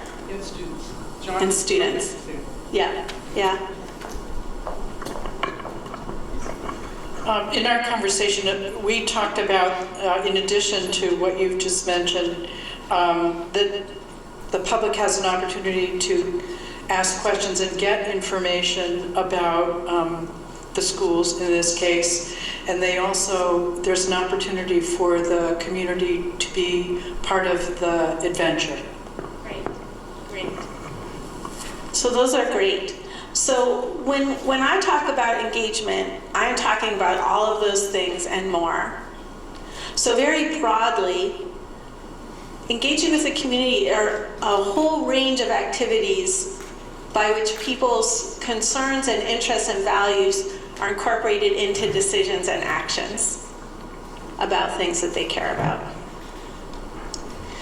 And it's both about the relationships between residents and community members and people who are serving them, so those official public relationships, but it's also about informal social relationships and people's informal connections that they have with each other. So I want to lay out some reasons for engagement, and this is kind of like, there's a couple of different ways to approach things. You can go right to action, right? And you cannot spend all that time in a conversation like we had. Here's an example of moving straight to action. This is the face of the mayor in a South American country. And as you can see, his mouth is a giant pothole. Now, there are times when this is what needs to happen, right? There are times when you can't get traction and you just have to go for it and be an activist. And I'm not saying that those times are not important. However, let's also consider the next time a bunch of citizens comes to the mayor's office to try to get things done, how do you think the mayor is going to be? Defensive, right? He's going to be defensive. This was probably pretty embarrassing. I mean, if I were the mayor, I would not want my face painted on the road like that. So that's kind of activism and action without engagement. And there's a place for that. I just also want to talk, this is another example from Brazil. So they did research in a couple of cities in Brazil, and they were finding all of these positive things were happening in these communities. They were finding less corruption, less infant mortality. People were reporting a higher trust in government, higher tax compliance. People were more likely to be reelected. So what do you think is something that could have contributed to all of those positive changes in these cities? Community engagement. You are right, Patty. So actually, it's something called participatory budgeting. And participatory budgeting is a process where you give a percentage of your budget to the community, and they get together and they engage in conversations, come up with ideas, and the community votes on how to spend that money. So that's just an example of how an engagement strategy can be very powerful. Research shows that engagement is good for the economic prosperity of communities. Research shows that communities that have robust social capital and civic engagement are safer. And research also correlates effective family, parent, and community engagement with student achievement. The other reason engagement is increasingly important is because there are really a lot of changing expectations between communities and leaders, right? So with social media and the way that we communicate with each other, as one community said to me, or to my colleague, Matt Leininger of Public Agenda Foundation. He was working in a community in Colorado, and the community was very unhappy. There was a public meeting, they were very unhappy, and a man stood up and said, "Stop treating us like children. We don't want a parent-child relationship anymore. We want an adult-adult relationship." So maybe 50 years ago, the school board chair and the superintendent could kind of lay out a plan and tell everybody this is what we're doing. But those times are not the times that we're in right now. And the times that we're in right now, people expect to have a voice. They can organize themselves easily. They can have access to a lot of information. So we really have to engage in different ways to accommodate those different expectations that people have. I want to give you one more example of making kind of the case for how engagement works. So this is an underpass in Seattle, in a neighborhood in Washington State. And this place was just crime-ridden. There were a lot of drug activity. It was an unsafe place. And the formal leaders of the town kept trying to decide, how do we make this a safer place? And they decided to engage with the community to see how the community would help them understand what they might do. And this is what the community came up with. So this is a giant troll that's now in the underpass. And this picture under that hand is a full-size VW Bug, old car. And this has now become a tourist attraction. People come and they get their picture taken with the troll, and it's no longer a place where, crime is going on. The thing that's interesting about this is if you just went to the city council and had them sit around and talk about what to do with the underpass, it's not that likely they would have come up with a troll, right? And so when you have more diverse voices in the room and people who aren't constrained so much by some of those structures that people talked about in that earlier conversation, sometimes it provides room for creative solutions to come to the surface. Okay, so that was my brief pitch for why this matters. I want to talk a little bit about some different types of engagement. So the first kind of engagement is conventional. This is something that we have experience with in Vermont. So town meeting is a very conventional form of engagement. Traditional public hearings and board meetings are conventional. And what are some of the characteristics of this kind of method of engagement? Yes? The leaders are sitting up higher. Right, the leaders are sitting up on high. So if people are happy with you, you get a lot of accolades, and if they're not, you're on the hot seat. Okay, what are some other attributes of this? Yes? It can be low attendance. Yes, sometimes it's hard to get attendance. It can be not that compelling. Yes? People who are uncomfortable speaking in front of large groups won't say anything, so you don't hear some voices. Right, a lot of voices are missing because only people who are comfortable getting up in front of the mic are going to speak, and the other people are going to be silent.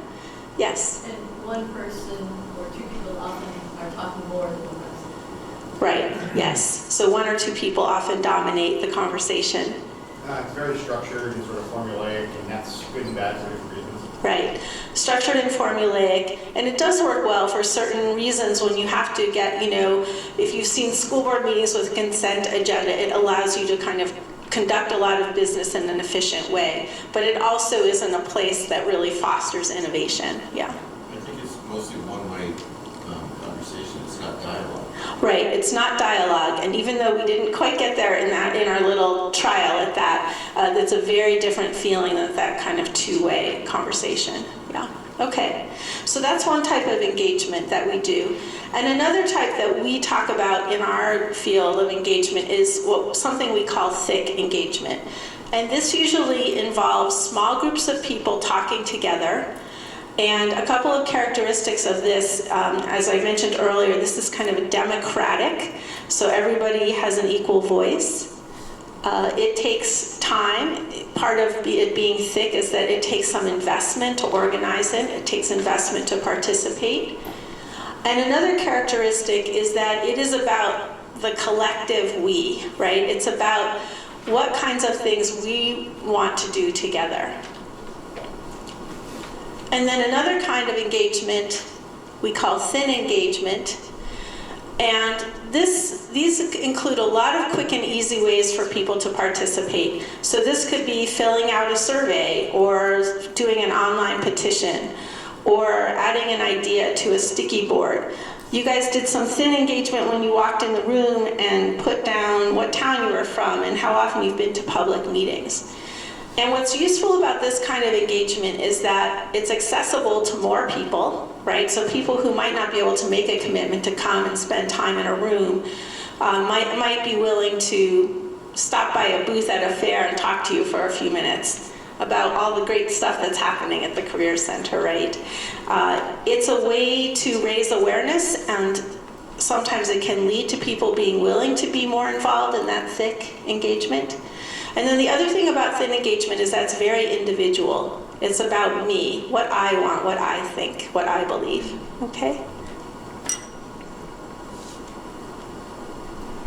So I want you to keep those three things in mind, and I just want to talk a little bit about some characteristics of effective engagement.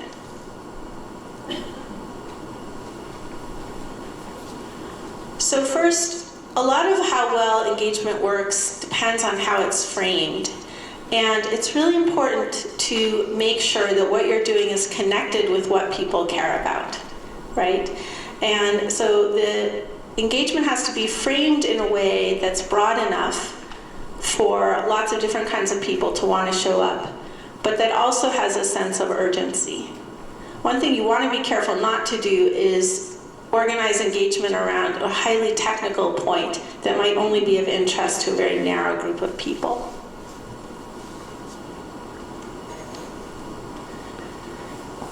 And then another best practice is to combine thick and thin strategies so that you reach as many people as possible, but you also give people a chance to have meaningful dialogue and deliberation about issues that they care about. And also, when it's appropriate, think about collective action.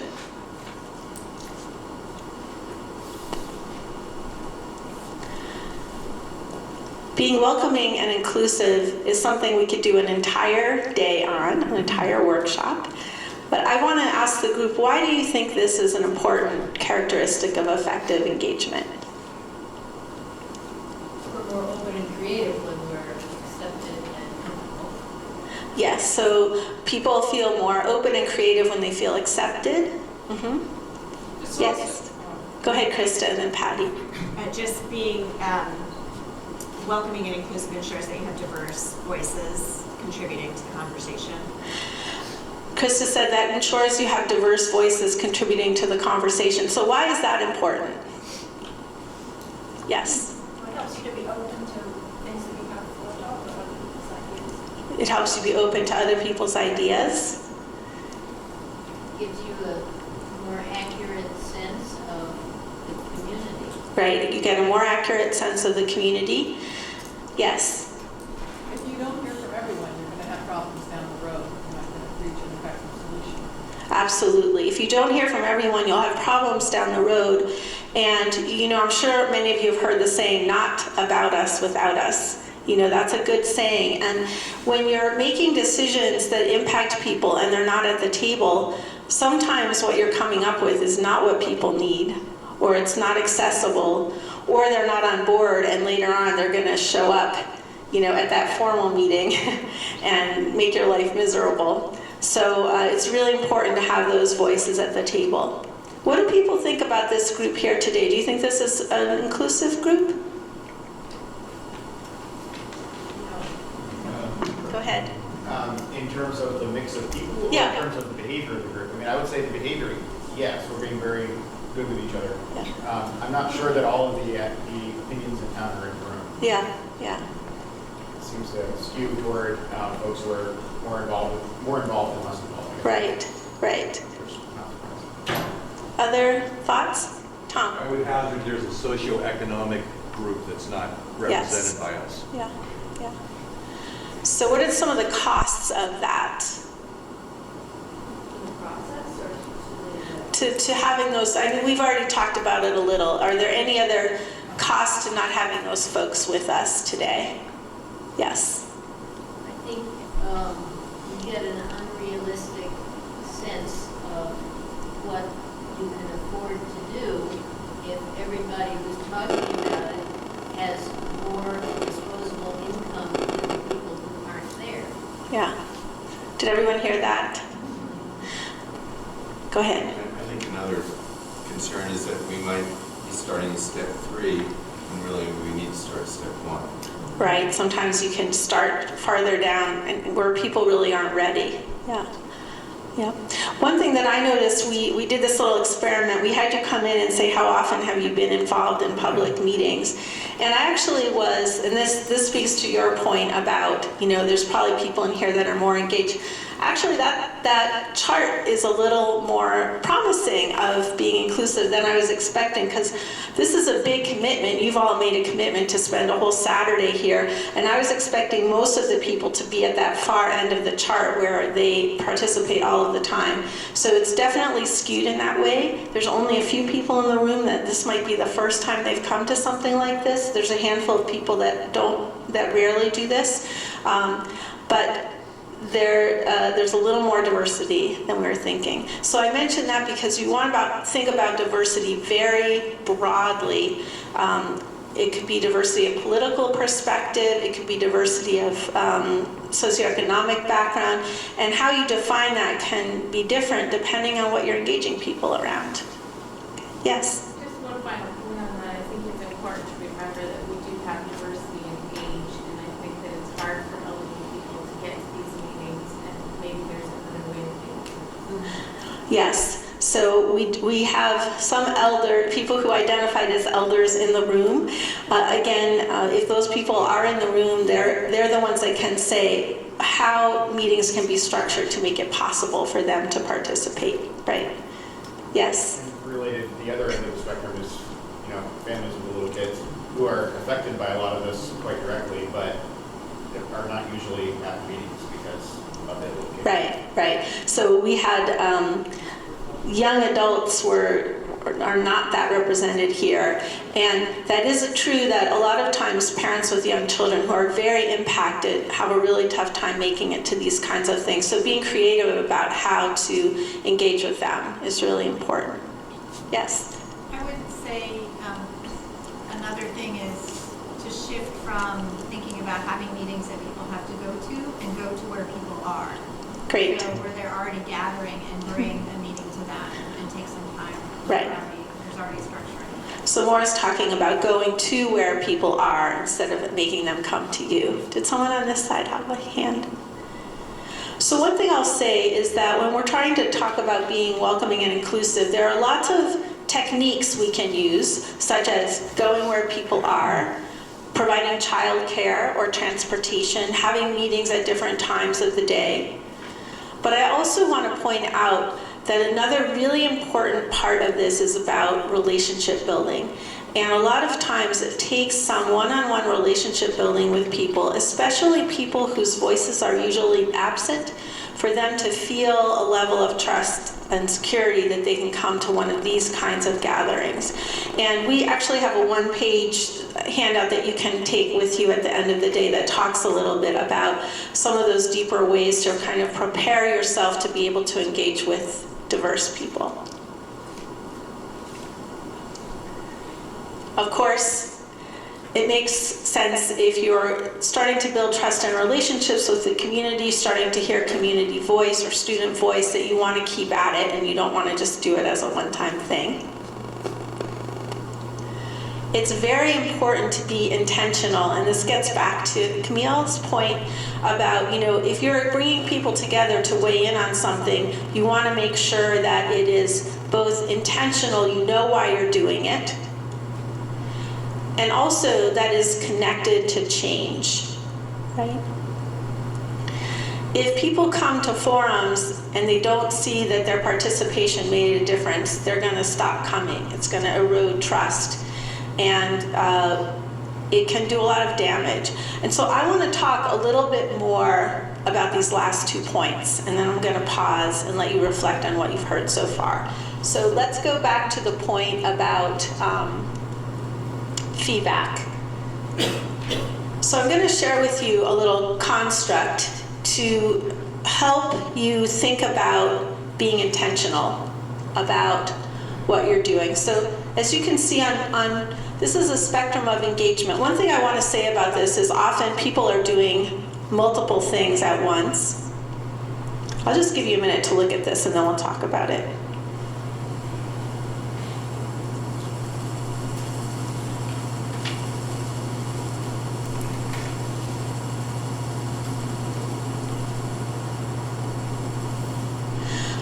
Okay, so on the spectrum, as I said, you're often doing multiple things at once.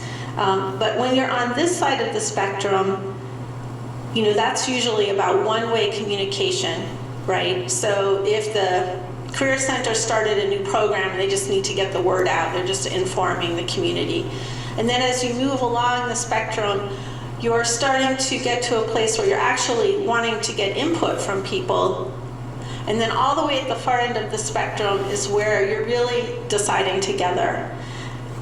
On this side of the spectrum, you know, the school or the municipality, the formal institution is more in control of the message and what's happening. There's less community involvement. And as you move along the spectrum, it's less and less directed by the formal institution, and there's more and more community ownership.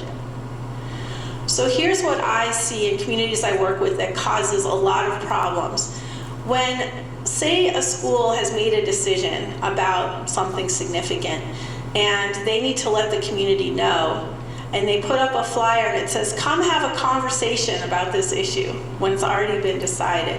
And so the school might be making it seem like there's an opportunity for input when really they're just informing. That mismatch can cause a lot of problems in communities. The other thing I want to say about this is, as you move along the spectrum, the amount of work and investment involved grows, right? So this is a lot easier, this is harder. There's not a right or wrong side of the spectrum to be on. It's just important to be very clear about where you are when you're doing your engagement work. And also, you're not going to want to do this kind of full-on engagement for every single issue. So you have to be able to talk about the issues that you can just decide internally versus issues that require some public participation.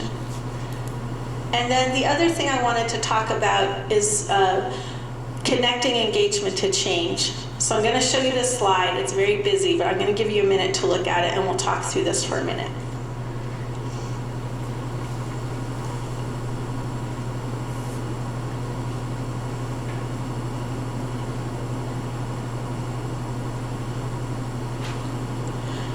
So, you know, what often happens is people say, you know, we have all these issues, let's get together and talk about them as a community. But if there isn't intentional planning, it's really hard to connect what people are excited about or want to get done to actual change. And so when we're thinking about effective engagement, we're really thinking about three pieces. And so one is an organizing piece at the beginning to make sure that you have clear goals, that you know why you're engaging with people, who needs to be in the room, what you're going to talk about, and that you also from the very beginning start thinking about how are we going to translate what we're hearing into action. And then there's the engagement piece, which can be a dialogue or a survey or a community forum, all kinds of things. Sometimes it helps at the beginning and the end on either side of the engagement to have a large meeting. This can be an in-person meeting or a virtual meeting, and some kind of celebration at the end so that everybody kind of knows what's about to happen or what has happened. People can hear some of the themes from the work that happened. And then, of course, the action stage.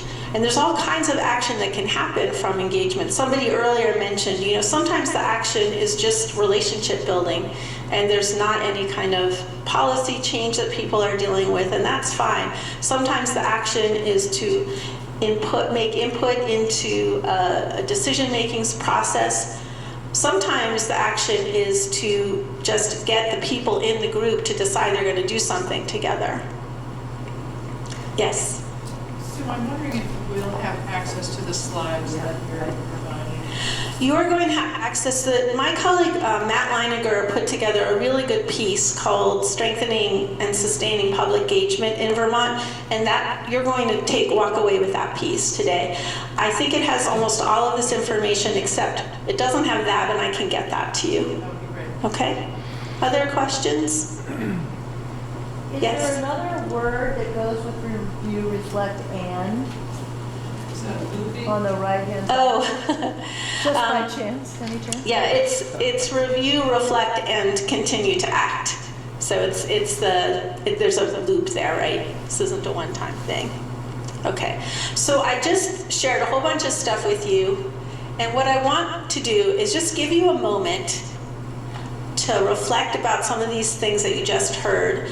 And if anybody needs a pencil, we have some pencils. I think Bella's willing to pass those out. And we put a little scrap paper on your seat. But I just want you to reflect on what you're hearing, and then we'll talk about it some more.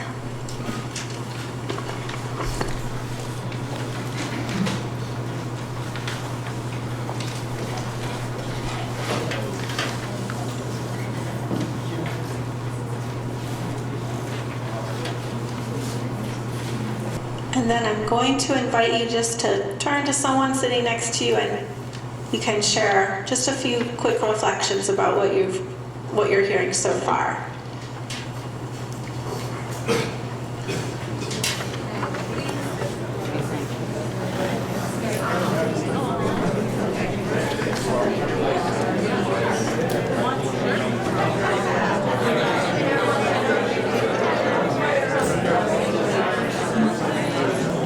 Okay. So I just want to see if anybody wants to share a reflection or a quick question. And then I do want to tell a few stories just to make this a little more real before we break for lunch. So maybe just a couple questions, and then I'll share a few stories. Reflections? Reflections, yes. Questions or reflections. So I really value when people give input, that input is acknowledged. For instance, like when surveys are done, making the results public. And I think when you acknowledge input, people realize that they're accountable and have ownership for the results. So the results that happen will reflect both the positive or negative aspects of that input.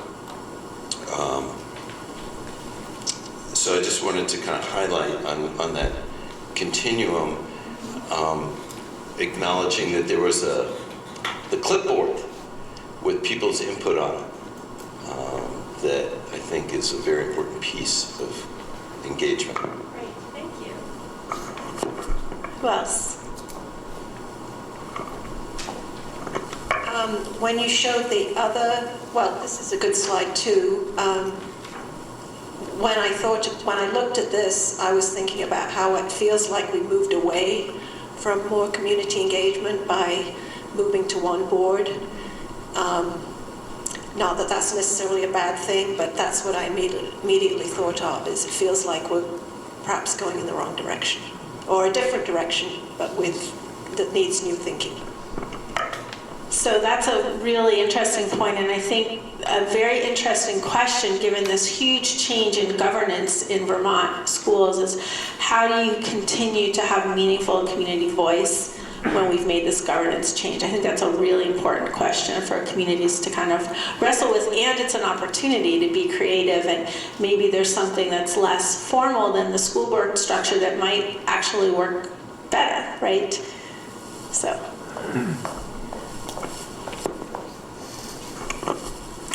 So my concern in the previous slide about the spectrum.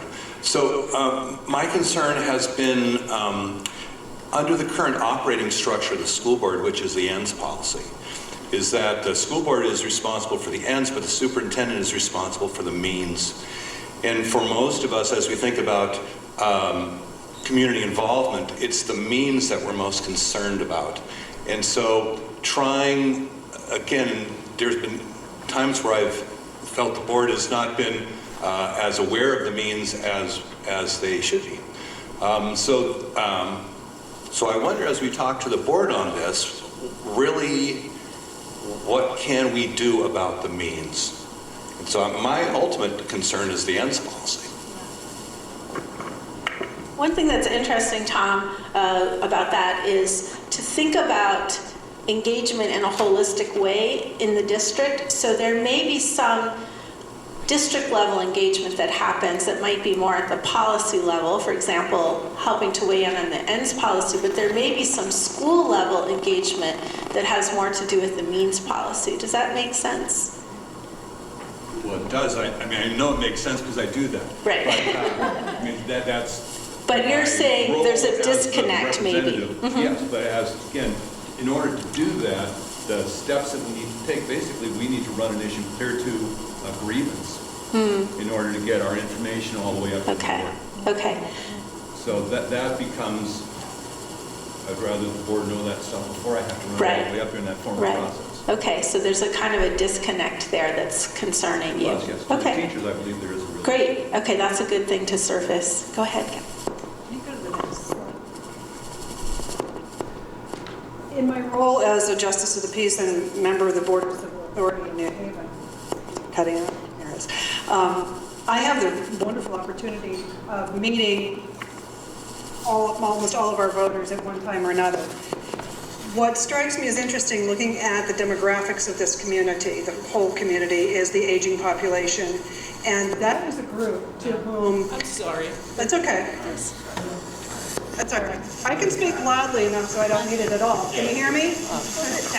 I did. How to get it out. So when I look at the aging population of my community and those around me, and the demographic data that supports that, they are a group that look at organize and act. They do not recognize engagement, and they see engagement as a weakness. They expect our board members and our elected officials to organize and then act, and that they trust, and that they will give feedback to those individuals as a small engagement people. They trust them to do that, but they see this as a huge piece of insecurity and inability to move forward. Right. So that's fascinating, and that really gets to one of the slides I showed earlier about changing expectations, right? So how do you navigate this? Because you do have community members who do expect people in leadership. It's a representative democracy. You've elected these people. They should be making the decisions. And the reality is we have to find ways to serve those folks, but also acknowledge that expectations are changing, so generations that are coming up are not going to be okay with that. And I would say that the engagement work isn't for everybody. Some people have no patience with the process. They just want to act. And so you're not going to force people to do this. But when you have this as an option, you are building social capital, building civic fabric, building trust and relationships if it's done well. And so I think all of those things are important. And I think you can do this without diminishing the fact that some people might not want to participate, you know? Does that make sense? It does, but I am concerned that we are not recognizing that population. So how would we recognize? Like, say more about what that would look like. I think that that's come up a number of times this morning about let's take action. You know, we can have all these meetings, we can have all this engagement, and that's wonderful for those of us that want to participate. But let's be a little bit shorter in our time frame and be more willing to try things and report out immediately, rather than letting it drag on for 7 years. Right. Yeah. So that's kind of like design thinking, where you create prototypes and you try them out and you adjust them along the way. Yeah, I think that's a really valid point. At the same time, I also say that I have a colleague who talks a lot about how sometimes we can get into solutions wars, where we get in fights about solutions that can get us really stuck. Sometimes taking a pause and finding out what really matters to people and having those conversations can help us come to things that work for a lot of different people with different perspectives without getting stuck. So I think I'm not disagreeing with your point. It's a both and. So I think what you're saying is true. I think the pace of government and traditional organizations is painfully slow, and I think it's getting less and less acceptable the younger you are. Because I think. What about age? Okay, I won't be ageist, but for some people that is very frustrating, and they just want to get out there and try stuff. And there's benefits to that, and there's also potential costs too, if that makes sense.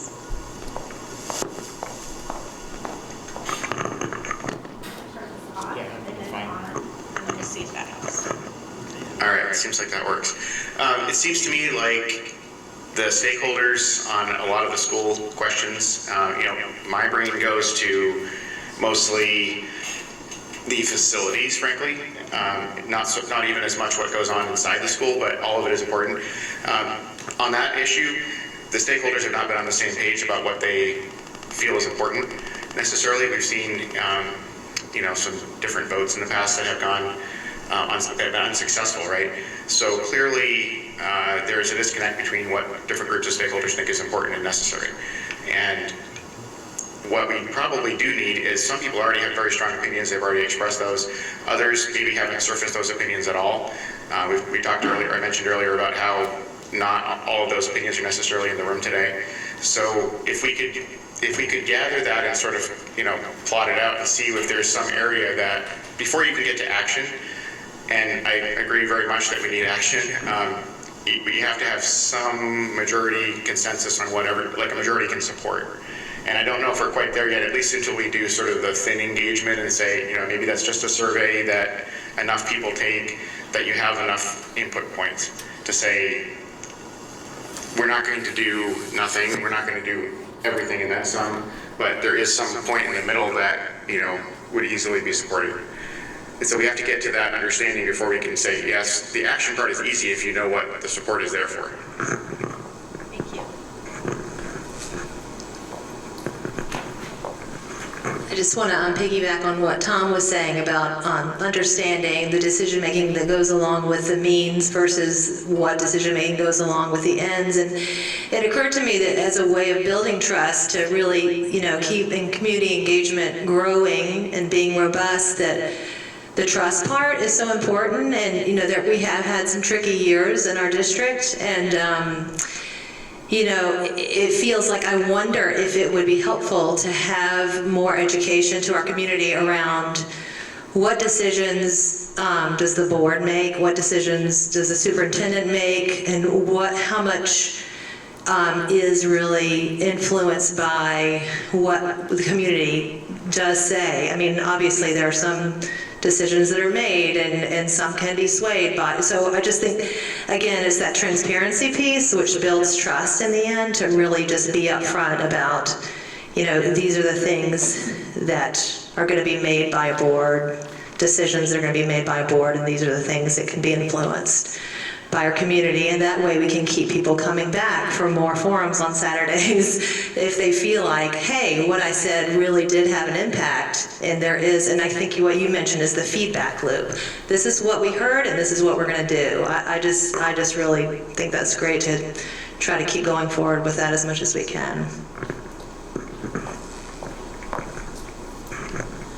Part of building trust in a diverse community, and we talked about having some economic diversity as part of our conversations, people with economic diversity, is the language that we use.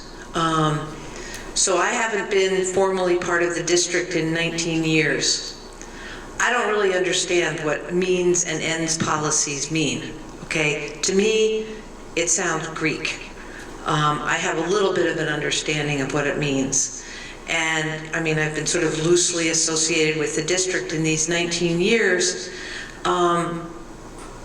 Language, I think, is so important. What does that mean? It doesn't really mean anything to me. And I used to be associated with the district. So I think that the language that's chosen when we have these dialogues is critical for people to feel included. Because when language starts being used that people don't understand, people just tune out, leave at lunchtime, whatever. Phoebe, I just want to echo, that's a very important point. We talked about welcoming and inclusive. we didn't talk about language, but avoiding jargon, means and ends, is really important, especially if you want diverse people in the room, because people can get really shut down. Also, I want to say that when we're talking about engagement here, we didn't name it specifically, but we also want to think about engagement internally in the district, right? So what kind of opportunities are there for teachers and school staff and board members and school leaders to have meaningful conversations and engagement around some of these issues? So I don't want us to think we're just talking about engaging with the community, and engaging with students and giving students those opportunities are really important as well. Okay, I have 3 people here. So a couple of years ago at the Career Center, when the enrollment started dropping, we jumped on this right away. And we're in a position a lot of times where we have to be very competitive and so on with the pool of students that are out there.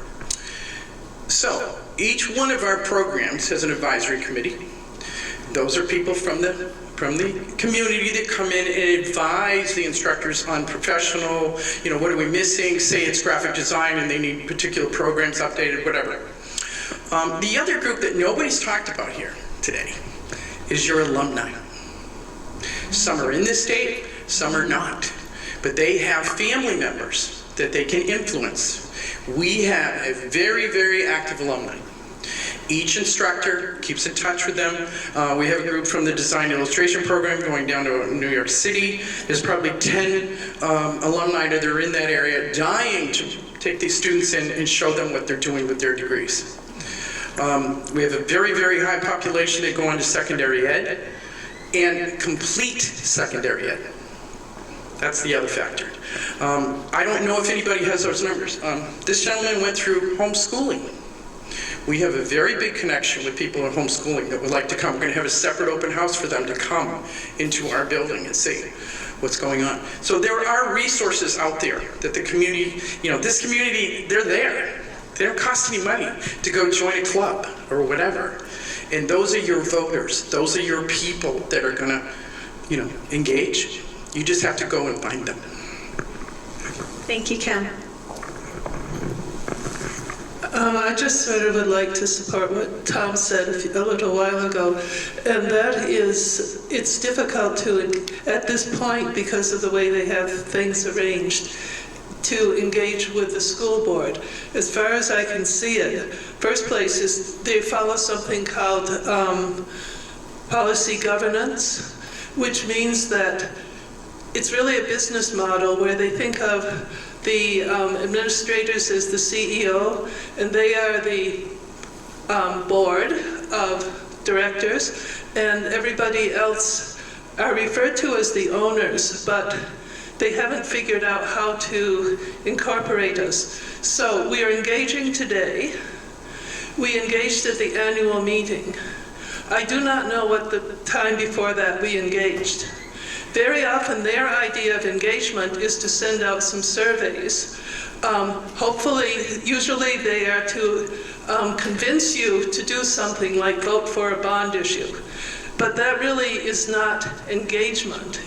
It's contact, but it's not really engagement. At a board meeting, there is a time you can speak, but they do, according to the policy governance, they're not supposed to engage with you. You may say your piece, and they may thank you nicely, but they will not discuss it. And I think they're trying to figure out what to do now to engage with us, but it hasn't been happening now for over a decade. Thanks for that perspective. Okay, I'm going to have 2 more, and then we're going to move to the next part. It seems to me, in looking at these slides, that we're going to need to be talking about different vehicles for engaging the community. And it also seems to me that different topics and different vehicles are going to attract different people.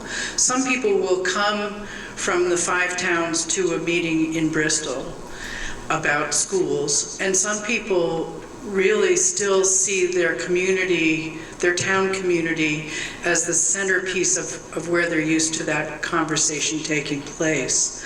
Some people are interested in influencing decisions, and some people just feel, at least for now, that they need more information about what our schools are trying to do for kids. When the 5 towns were deciding to come together and consolidate and merge and have one school board instead of 6, the group that was working on the articles of consolidation included an article that really came from a worry about how consolidation would affect community engagement, how it might diminish community engagement. And one of the articles of agreement in consolidating, it was an article of agreement that was accepted by the Agency of Education, was an article about establishing school councils for each of our schools. And some members of the board have been working on that a bit, but school councils for each of our schools could become a vehicle and for fostering community engagement in a variety of the ways that we've been looking at the end of this morning. So I'm very hopeful that one of the outcomes of today is that we might move forward in establishing that not as the only vehicle for engagement, but as one ongoing structure that could serve the purpose of community engagement on a lot of different topics for a lot of different purposes. Thank you. I just want to share my hope and my worry about school-based councils, because many districts are looking at that as an opportunity to ensure that there's good community and student voice in these merged districts. And I think there is an opportunity to create something meaningful. And I'm hoping that today some of the concepts that we're talking about can help the district think about how they might go about it. What I worry about is if districts have made a commitment to do that and they take a very top-down approach, right? So that the board says, okay, we need school councils, and this is how they're going to look, and this is who's going to be on them, and this is when they're going to meet. And my hope is that a process like the kind of engagement we're talking about could really be an opportunity for the community to weigh in about all of those questions. So I'll just put that out there. Go ahead. I'm noticing a theme in that when we're talking about just the educational system and the traditional nature in which it operates, we're also challenging that in terms of school boards and what are the traditional structures that we've had in place that may or may not have served us, to varying degrees of success. And then what layers do we want to add? What do we need to take away? And how do we create a sense of shared ownership, not just for information and input, but also implementing the solutions? As a leader and someone who just happens to take on probably way more responsibility than is humanly possible, I want to address all these things, and often I think we stop engagement at input. And I think the most energizing and exciting and durable outcomes will come when we all share ownership, and it becomes much less about hierarchy and moving information and action up and down hierarchy, and really being able to enact things together. And that is what's going to, continue to reinforce that trust in those relationships. And so I think blowing up the traditional structures that operate a lot of different pieces, or at least knowing that they serve a purpose and we'd better identify the other purposes that we want to achieve, is where things get exciting for me.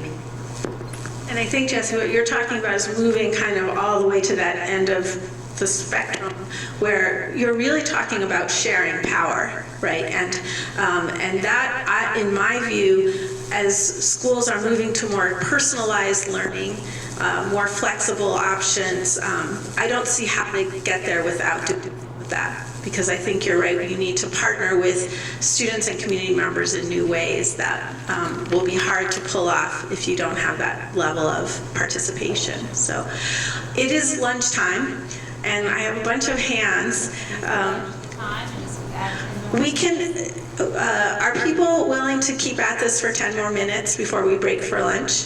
Yes. Okay, so we're gonna have a few more people chime in. I do have a couple of stories I wanted to share about specific engagement processes that have been happening, just to make this more real and less kind of just, but so let's do 5 minutes more of questions, and then I'll share a couple of quick stories and reflections. That's okay. Thank you. When Kim talked about Hannaford and inviting graduates of Hannaford to come back and talk to the board, it triggered a memory for me in that the Mount Abraham board a number of years ago, several years ago, did a very similar thing. But it was not only students who graduated from Mount Abraham 5 years ago or 10 years ago, it was people from the business community and, you know, construction workers, electrical, plumbing, but also high-tech and service businesses. But it was also from colleges.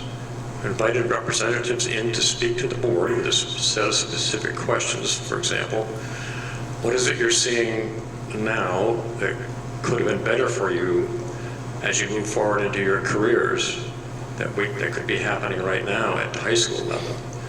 And what could be better? What are your challenges you see as challenges for 5 years down the road and 10 years down the road?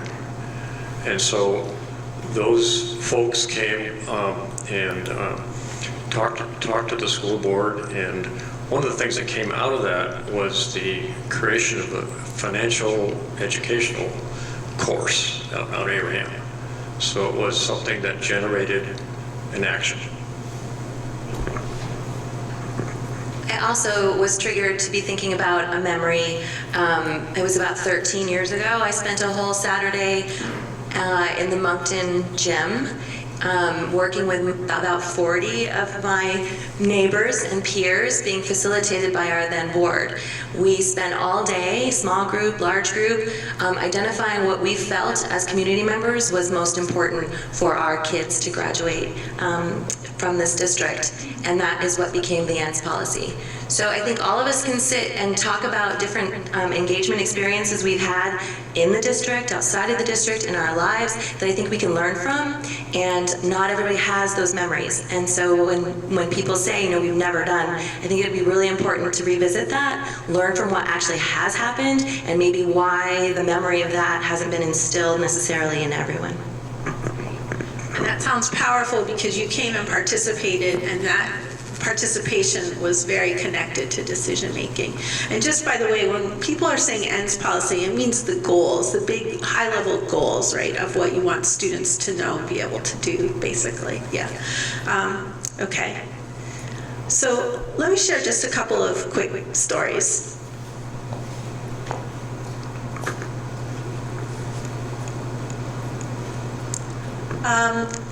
So when a district is doing engagement well, it's happening at a lot of different levels. So one level is, of course, within the schools, and there's some great stuff happening in your district, and I'm sure there's tons of stuff happening here I don't know about, but I know at Lincoln Community School and also here, I think, at the elementary school, there are opportunities frequently for people to come into the school and participate. So here at Lincoln School, there's an assembly every Friday that people are welcome to come to. And I think in Bristol, there's a monthly celebration of learning. And so it seems like those are opportunities. They're probably a little bit on the informed side of the spectrum, right? There are ways for people to come and learn what's happening at the school.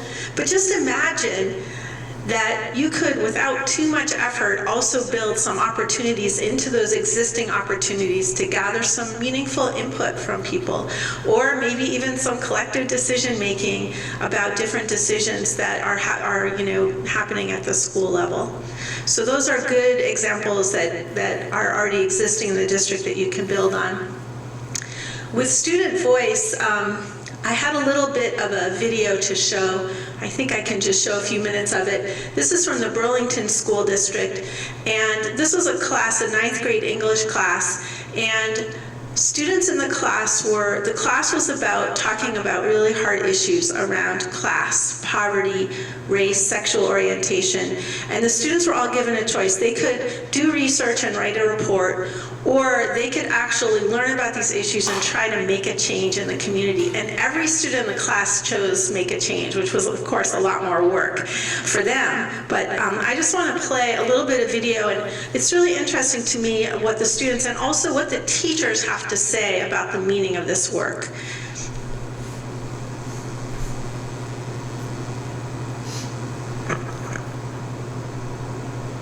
So we went to a fifth grade class and we talked about sorry. which we discussed in class. I have to turn this back on again.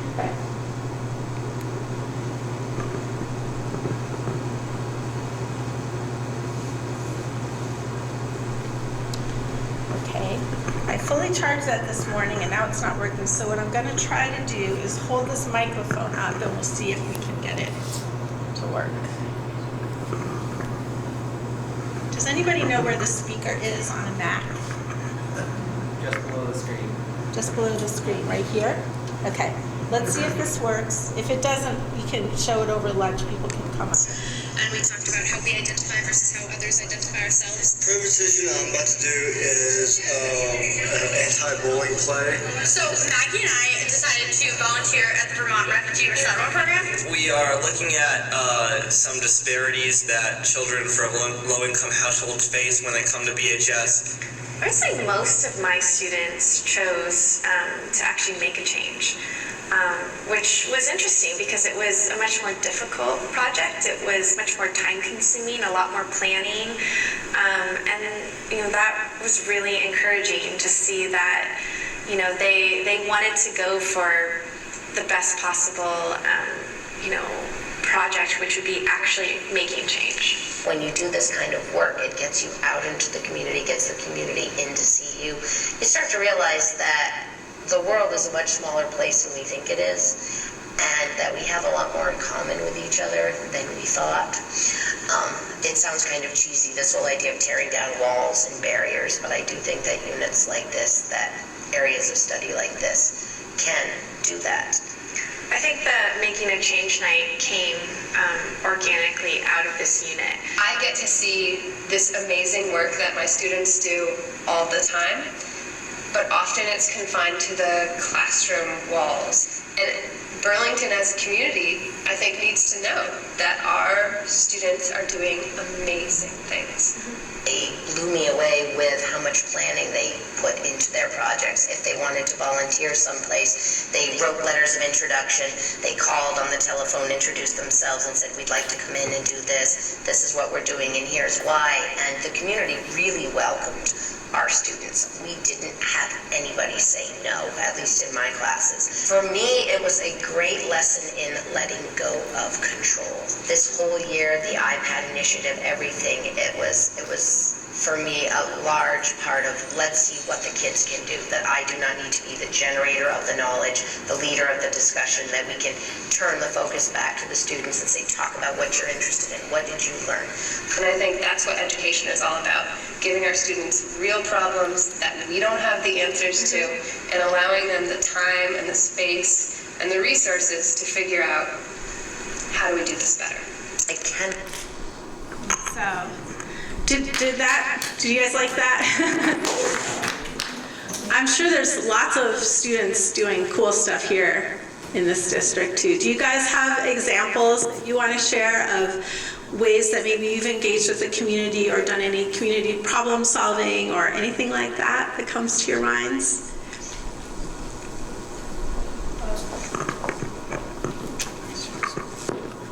So the majority of us, or John, Brian, me, and Evelyn, are all part of MASA, which is My Name Student Activism. It's a club that actually my sister co-created last year. And we do a lot of trying to expose people to different ideas, especially politically. We all have very, very differing ideas. Needless to say. And I guess it's more school-wide rather than community-wide, but we we try to encourage as many people as possible to come and make it an opening community. So that's cool. So the one thing that I really like about MASA, and I think is really important, and I think is more the important idea that is instilled in the people that go to MASA, is the acceptance of other people regardless of their ideas, and it's okay to disagree, and it's actually productive to disagree, because that allows for intelligent conversation. And we find, like, on the political side of things, everybody is very polarized, tends to be, or at least is portrayed that way. And so it's very important to hear others' ideas and not get closed up in your own little echo chamber. So. Awesome. Great, thank you for that. Bob? Quick. The wood chip boiler at Mount Abraham was put together by a student-led project. Yeah, I just can't say enough about student voice in this work, and I just want to just quickly share two stories really quick, and then we'll break for lunch. In the Essex-Westford School District, that it was the first set of communities to merge under Act 46, and the board realized that there was a real opportunity for this newly merged district to start to interact in very different ways with the community. They put together a coalition of students, school leaders, parents, and community members. We trained adult student facilitator teams. They led very in-depth community dialogues about the future of the schools. We talked about issues of equity. We talked about people's vision for the future. And in the end, the superintendent invited many of the students who participated in those community conversations to sit with the leadership team and co-create the vision for the new district. So the vision and the goals for the Essex district were co-created with feedback from the community and especially student voice. As part of that work, students led conversations about equity with school leaders, and the school has a whole new focus on equity. And also there are now 2 voting student members of the school board. Student voice has been elevated in a really important way in the district. And I feel like the students made it possible for some school leaders to start talking about some hard issues. I just want to have one more quick story about Weybridge, Vermont. Weybridge is a town of about 800 people, and about, I guess it was 2013, they were in a world of hurt because their enrollment was going down, and every time like 2 students left, their tax rate went up by 15%. And the community was incredibly divided. There were a bunch of people in the community that wanted to just close the school down. There were some people in the community that wanted to keep the schools open. The only thing the community agreed on is that everybody was mad at the school board, right? Like the school board was the lightning rod, they were the enemy, why couldn't they figure it out? And there was just a lot of animosity. During that time, they were part of a district that was considering merging, and we were organizing community conversations in all the towns, and Weybridge raised their hands and said, we need to talk, we want to be the pilot, so please come to us first. So we did a pilot conversation in Weybridge. So 80 people participated, that's 10% of the population, right? And we trained people to facilitate. Each group of people, there were 8 discussion groups. They met 4 times, once a week for a month. And during that time, they talked about what the school meant to the town. They talked about instruction and education. They talked about costs. They talked about governance. And at the end of those conversations, something really interesting happened. First of all, the school board stopped being the enemy of the community, and people started understanding the complexity of what the school board was facing. And so the community started saying, oh my gosh, this is hard. How can we help you out here? So the community became supporters of the board in trying to figure this out.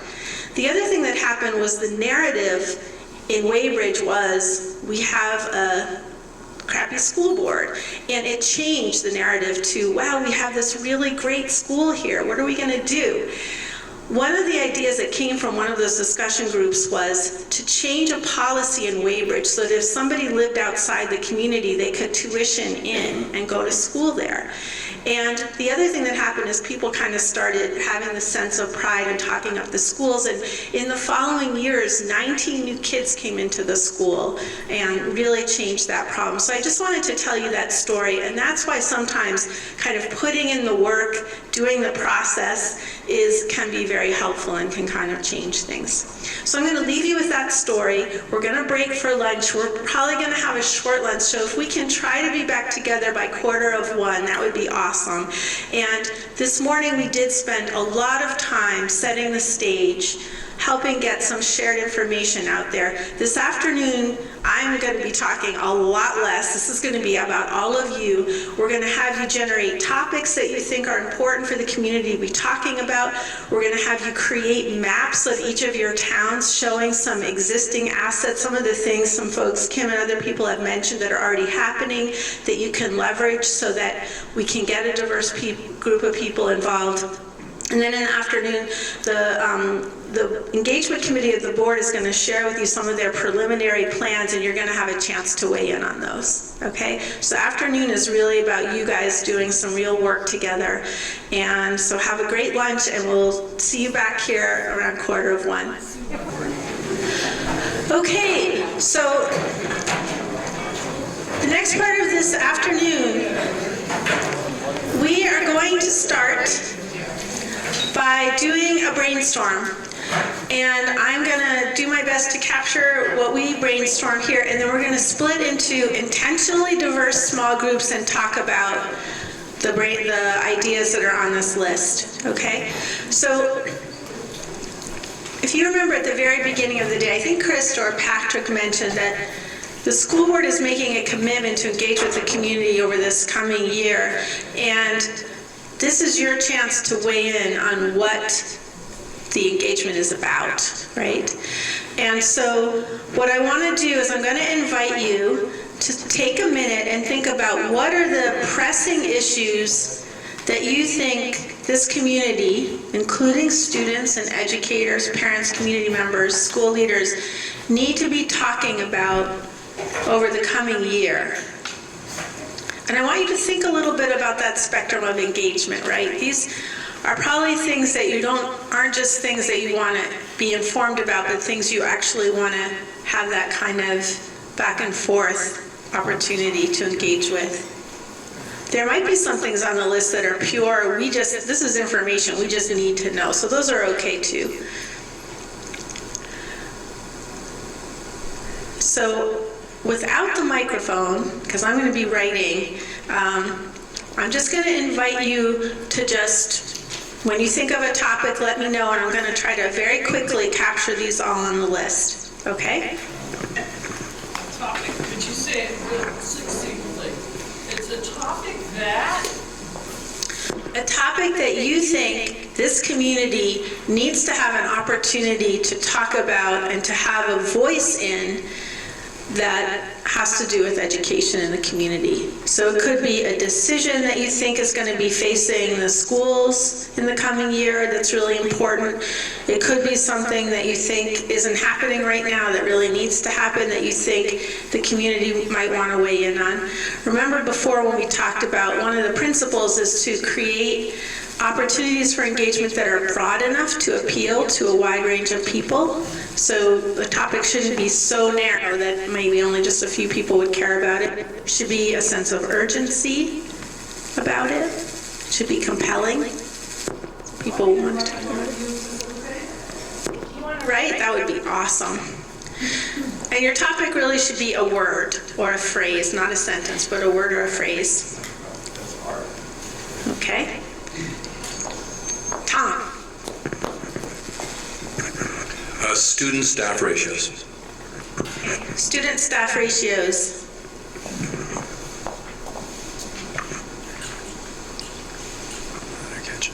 Do you have one more than one billboard? Paper. We have more than one pad of paper.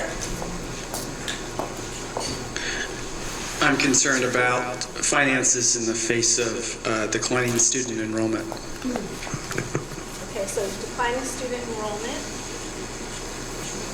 Does somebody else want to offer to scribe? Scribe, where's that marker?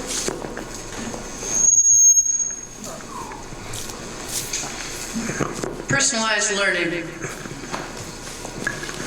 Okay.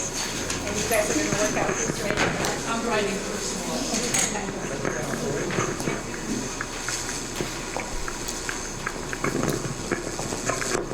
Policy governance reform. Policy governance reform, Chris? Adult education programs. Adult education programs.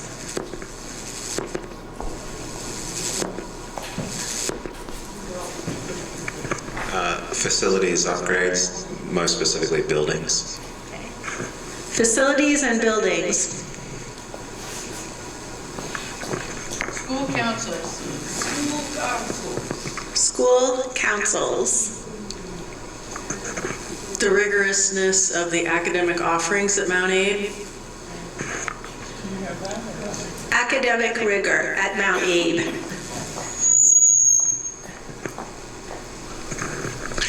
Anti-bullying education. Anti-bullying education.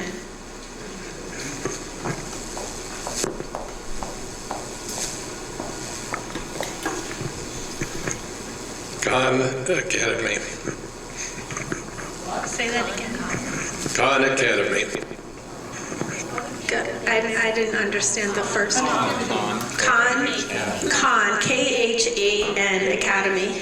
K-A-H-N Academy.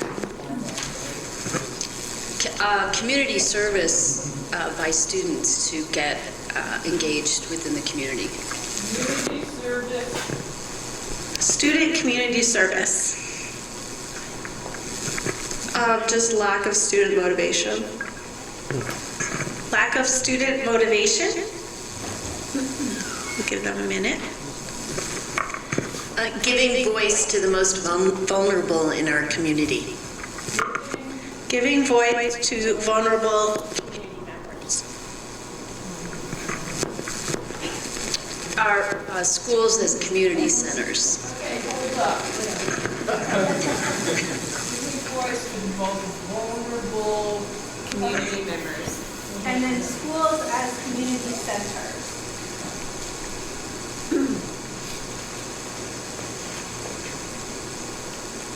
Okay. Creating space for participatory budgeting somewhere within our school budget. Participatory Budgeting. creating space for that. Well, yeah, you can just go with the 2 words. I just want Participatory budgeting. I think that will capture it. Achieving equity. Achieving equity. Achieving equity in what? Just equity. Achieving equity in student outcomes. I'm way back with participatory, what is that? Budgeting.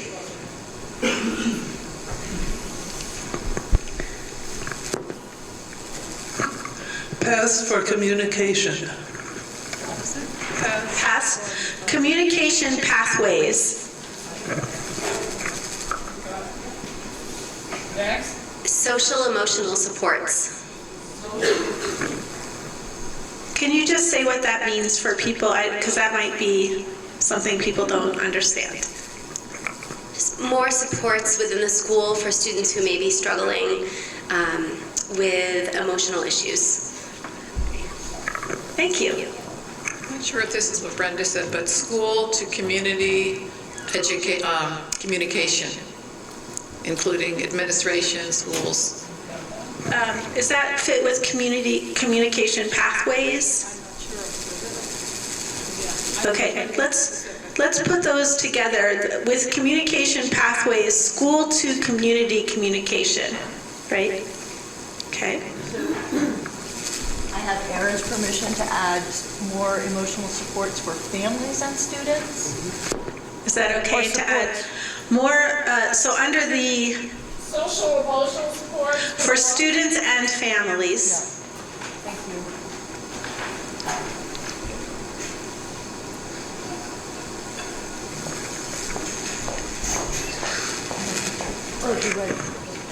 Family or parent-school partnerships. Family, parent, school partnerships. More student voice.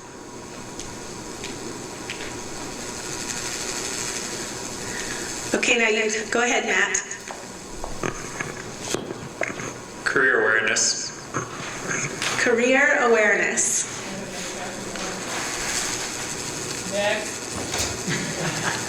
Okay.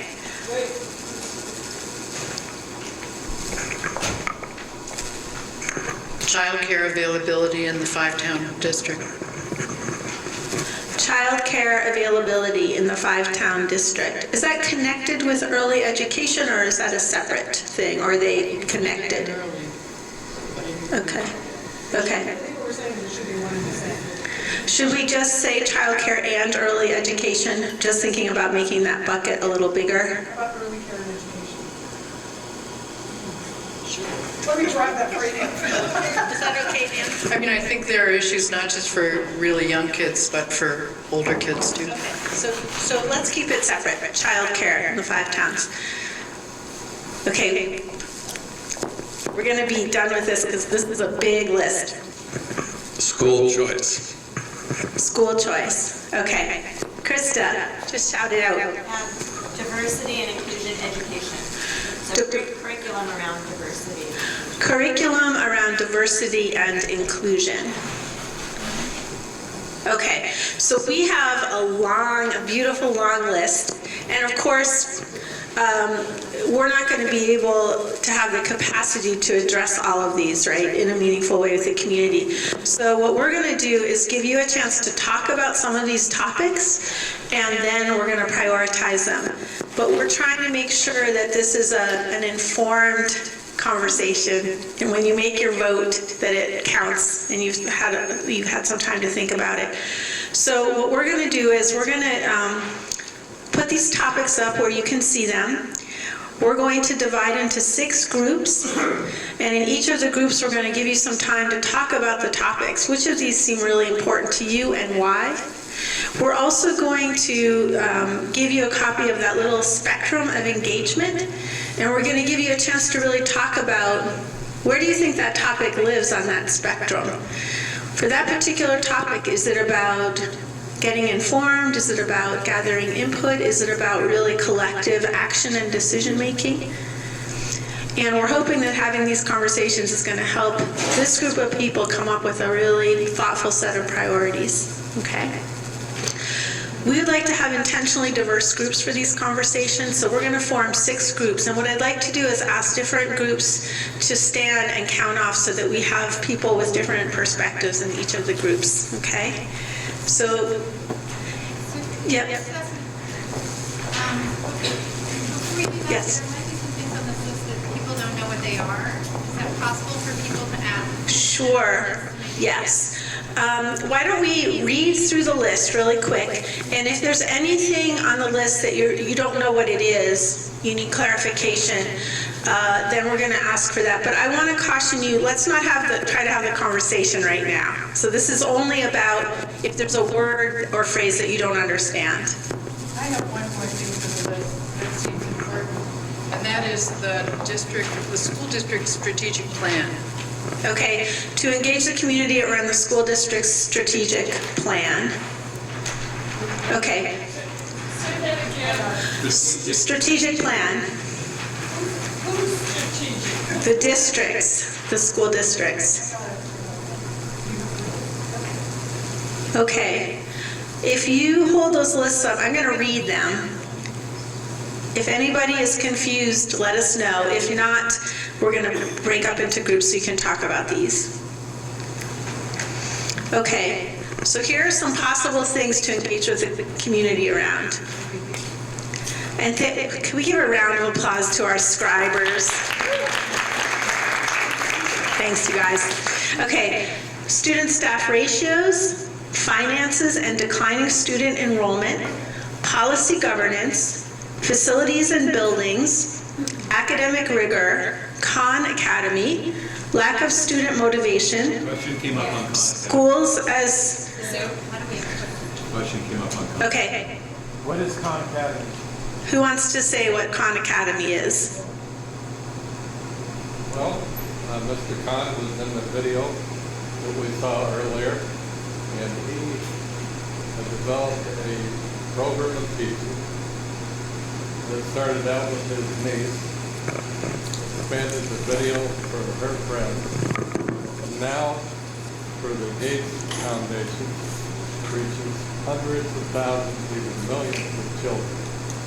That's a way of innovating in our schools to allow the teachers to become coaches rather than the source of all knowledge. And they flip to, instead of doing homework at night, the students learn from the videos from the Khan Academy and then do their homework the next day, recognizing that we all learn in different ways, at different paces, on different subjects. The teacher helps the student as a coach wherever they get stuck. Okay, so Patrick, I'm going to put you on the spot. Is there is there a philosophy that we can attach to that that would be a good description? Online learning, flipped classroom, I think those all connect. Okay, so It's an online resource for not just students, anyone really who wants to learn about various topics. online learning and teachers as coaches. Well, we'll just put online learning there. Okay, thank you for the clarification. Christopher? Is adult education included on that list? I have adult ed programs. This list, no. Okay, so let's keep going. So we got clarification about that. Lack of student motivation, schools and community centers, achieving equity in student outcomes, communication pathways, for example, school to community communication, parent-family school partnerships, career awareness, school choice, curriculum around diversity and inclusion, strategic plan for school district, personalized learning, adult ed programs, school councils, anti-bullying education, community service, student community service, giving voice to most vulnerable community members, participatory budgeting, social emotional support for students and families, more student voice, child care availability in the 5 towns, and school choice. Okay, so those are the topics. Here on the list, sorry, but schools as community centers, is that on there? I know. Yes. Can someone explain what that means? And I think it might be able to be combined with the facilities buildings, but basically there's been community conversation around how to look at the school as a campus for the whole community, so that maybe people could, adult education classes could be held at the school, and primarily Mount Abe is what we're talking about. Okay, thank you. Okay, so let's have you divide up so you can talk about some of these topics, and we'll post them. What's that? Yes, we read the other list as well, and we're going to post both of these on the wall so you can refer to them, okay? So I want to give you a chance to break up into your groups. So what I want to do is I want to ask if all the people in the room who are community members, who don't have a formal affiliation with the schools, if you can stand up, we're going to have you count off by 6. Okay, so just 1 through 6, 1 through 6. 1, 2, 3, 4, 5, 6. 1, 2, 3, 4, 5, 6. 1. Wait, you skipped someone. No, they skipped themselves. Yeah, you're right. I remember 4. You were 4. 5. 6. Sorry, people. 1. What about Liz? 3. So, here down here. You got 6. Someone else who's sitting. He's sitting. Yeah, I Well, you'll stand in others' private. Sally, you're a 2. Okay. No, our formal thing. Okay. So, let's do, you can meet around the tables or make a circle of chairs, but let's do 1, 2, 3 on this side, 4, 5, 6 on that side. Let's have our students stand up. We're going to count off by students now.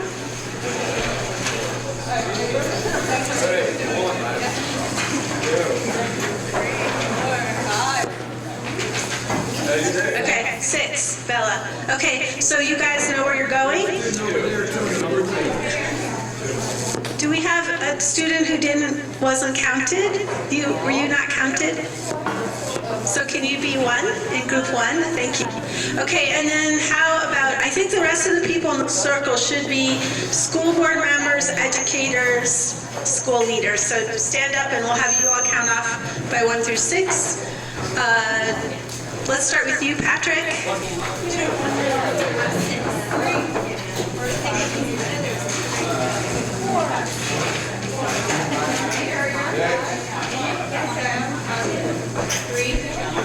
3.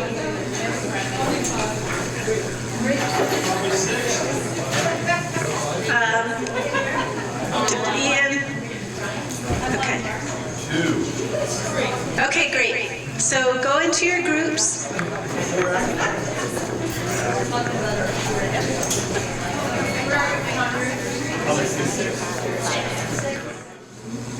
Okay. There were 2 more hands with 2 other additional ideas.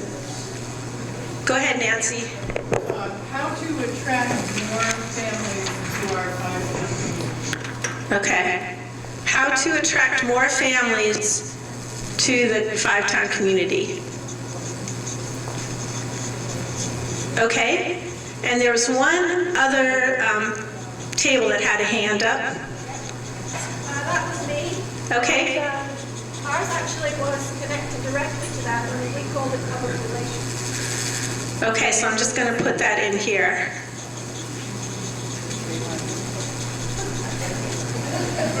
Great. So I have one.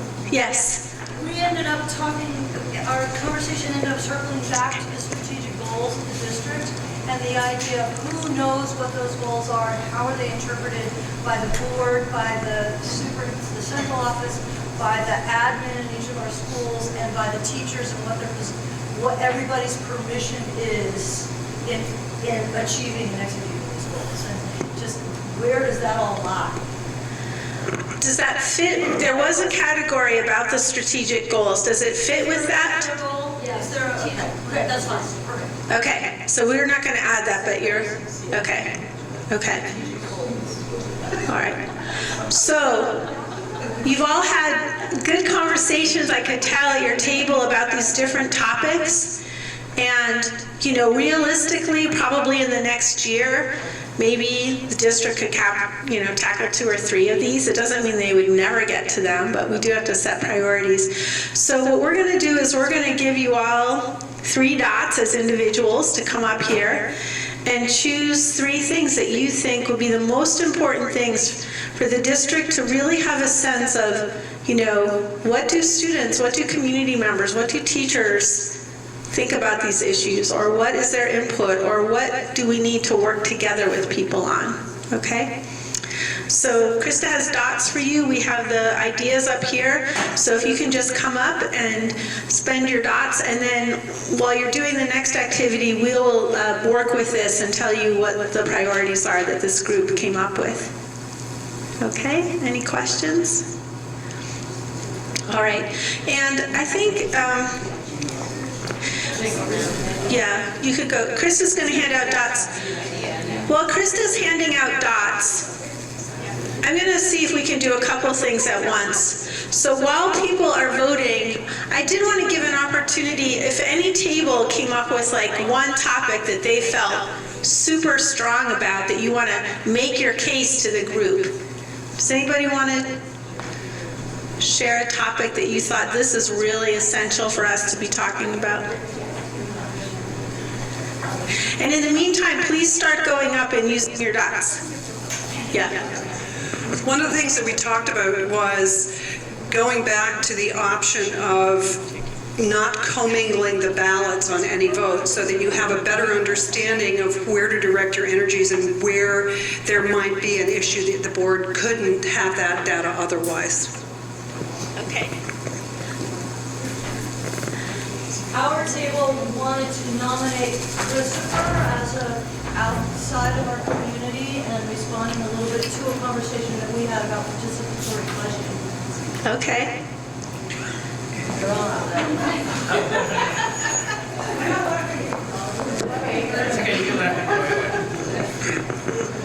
Hi, so we were talking about a number of issues, and Caleb brought up participatory budgeting, and as I've been listening to everyone today, there's a way in which I'm both learning and also trying to align what I'm hearing with what I get in my job as a reporter for the Addison Independent, which is not always ready for public consumption. It's often unfiltered and, but one of the things that I feel like hits a lot of buttons or solves a lot of the concerns that are consistently brought to me as a reporter is the idea of participatory budgeting.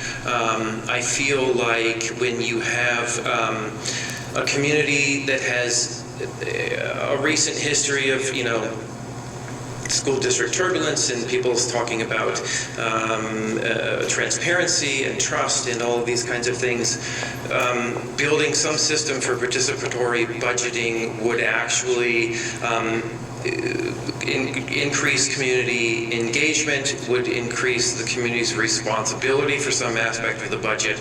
It would create avenues for conversations around very specific achievable goals, and the process and the ends of these would give the community a chance to sit back and recognize that things can happen on a smaller scale, and it would build some momentum and build some trust around achieving what eventually are going to be much bigger. Thanks, Patrick. Anybody else want to make a case for a particular issue that you think is especially important? I just have a question. Okay. And please come up and start voting as we're talking too. I guess I want to clarify that there's a student community service bullet up there, and then there's also a communication pathway, school to community communication. So I guess what I had in my mind was more of like student participation in the community around internships and things like. I just don't know where that would fall, whether that would be, it's not always community service. Right, so I think that the communication pathways and the feedback loop, that is more about communication. And then student community service, it sounds like you're advocating for broadening that out, so there are other ways for students to participate in community issues that may not be traditional community service. Is that right? Okay, so we'll make a note of that, that's a broader. Personalized learning, though, nothing in that. Yeah, it goes along with that. Yeah, I know, we had one that combined about 70 It's kids. personalized learning up there. Personalized learning is up there. Okay. So I guess I did smart one. Yeah. If I said like intern?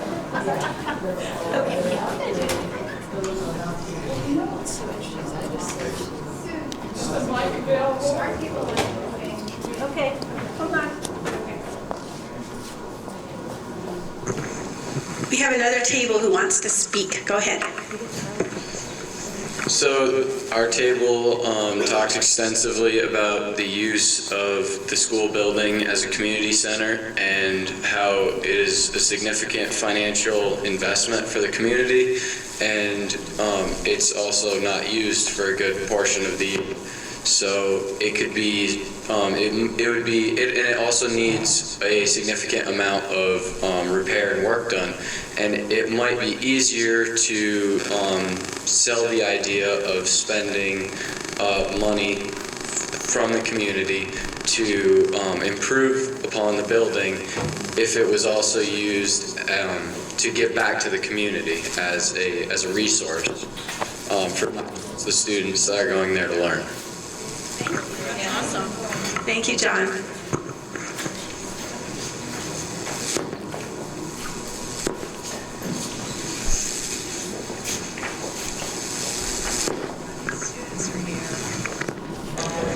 We have two more things we'd really love to do with you today. Two more. So hopefully we can energize ourselves. Maybe I'll play some music for this next piece. So I'll just remind you of what we have ahead of us for the afternoon. So the next thing we're going to do is we're going to divide up by town again, and we're going to have you guys make maps of your community. What are some of the engagement assets that you already have? And this is really important because as this work unfolds over the year, we want to make sure that the people that are leading the work have a good sense of who to talk to, where to go, how to do things in a way that makes sure that all voices are heard. So these maps are going to be really important. And then after that, Krista and Sally are going to kind of lay out some of the initial thinking about a process for engaging with the community between now and the end of the year. And we want to give you all a chance to weigh in on that and comment on that. Okay, so those are our two main projects. And then of course the final thing is we are hoping some of you are like, yeah, I want to stay involved with this. And so Krista's going to give you a chance to weigh in on that as well. Okay, so for the next piece, we are going to give every town a piece of chart paper, and let me get back to my little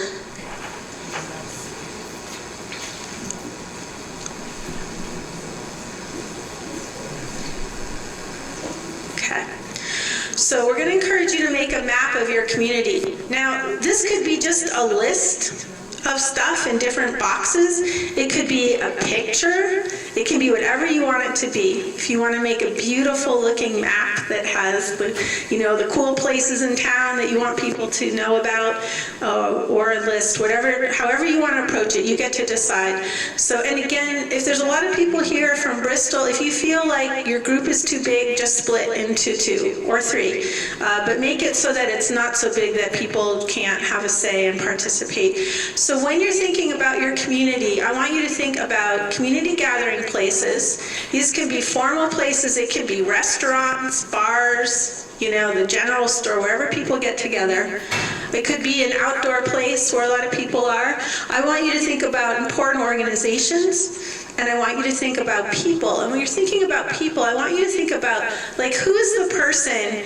If you want somebody to know what's happening, you make sure to tell them. And maybe if you don't want someone to know, you make sure not to tell that person, right? So those are the connectors.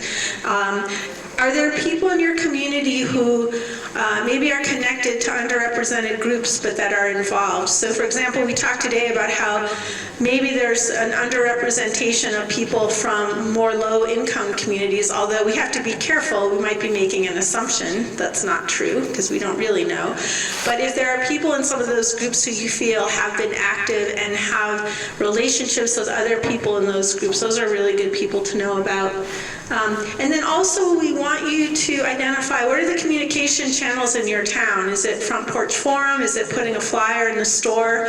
How do people find out about stuff? Okay, so we're just going to have you, maybe you can go to the same places in the room where you were for our little movie activity at the beginning.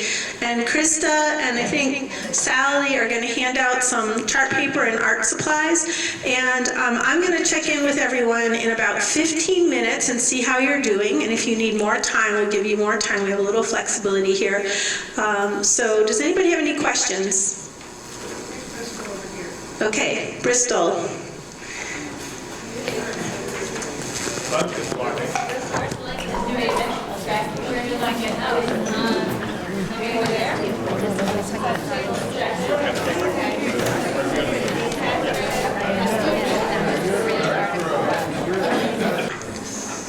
We're going to do a human-powered art gallery.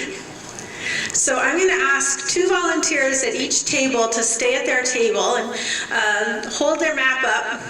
and the other person can be the guide to the community. And then everybody else is going to do a tour of all the maps. And then the people who helped organize today are going to take the maps. Hopefully you guys wrote in ways that people can read your writing. In fact, before we go any further, could somebody write their name on each of the maps so that if the organizers don't understand something, they can get in touch with you? So 2 volunteers from each table, and we'll come into the center of the circle and hold your map with your guide, and then everybody else can just take a walk around and look at the maps. So you want maps in the center? We want maps in the center, held up. We want 2 people from each town, one to hold the map, one to be the guide, and then everybody else, we want to invite you to take a walk around the gallery. You're upside down. So not laying them on the floor? No, you can just hold them up. You could lay them on the floor. I was just thinking we could all do it. Yep, you can do it that way.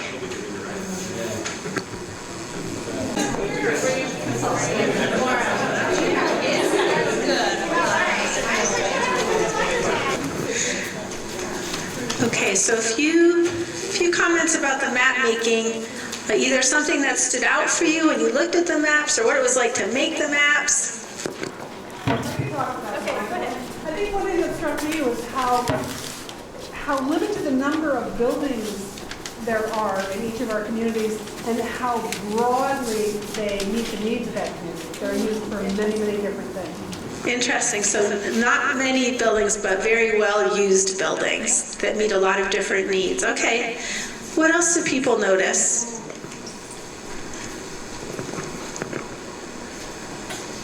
Did anybody find out something they didn't know about one of the communities? It was fun to smile. Now to think about, well, this is where people get to, oh yeah! You know, there was a lightness to the activity that was appreciated for myself. Great, thanks, Patty. Yes? New Haven, in contrast to New Haven, we didn't even get to the end of the activity in Bristol. We never got to communication. I mean, there's just so many resources in Bristol, so, which I knew, but I didn't realize there were quite that many. Great. Did anyone else have that experience of like, wow, we're more rich in resources than I thought? Yeah. It was also a great way to feel a sense of belonging. Like we had, oh yeah, I've been there too, and it helped me feel more connected. Thank you. I was thinking of it as kind of a microcosm of what we could maybe achieve when we go back in our communities. You know, there was a lot of excitement in our group. We were very, came from different diverse sections of town and things like that. And so it made me think, it made me feel a little bit empowered. That's great, thank you.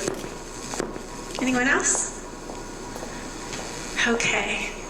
So are you ready to see your top topics that this group thinks the community really needs to engage around? Okay, here they are. Who wants to volunteer to read these to the group? I'll give up the microphone. Patrick, here you go. I think that's voluntold, I think is what just happened. Number one, that was very, there they are. Number 1, facilities and buildings with a score of 21. Number 2, participatory budgeting, 17. 3 is communication pathways / feedback loops with 13. School-based councils was number 4 with 10, tied with policy governance reform with also 10. What do you think? Runners up. I didn't get that far. I mean, I counted all the votes, but declining student enrollment had 8 votes. That had a lot. I would say that was the runner-up, and personalized learning had 6. So declining student enrollment, personalized learning were the 2 other ones, and all the rest had maybe 2 or 3 votes apiece. Okay? So this is ambitious, but I do think there are ways to have different levels of engagement around most of these things in the coming year. You may have to further prioritize them a little, but I think this list, does this list look right to people? Does it look like there's anything really important that's missing? I see people nodding like, yeah, this makes sense.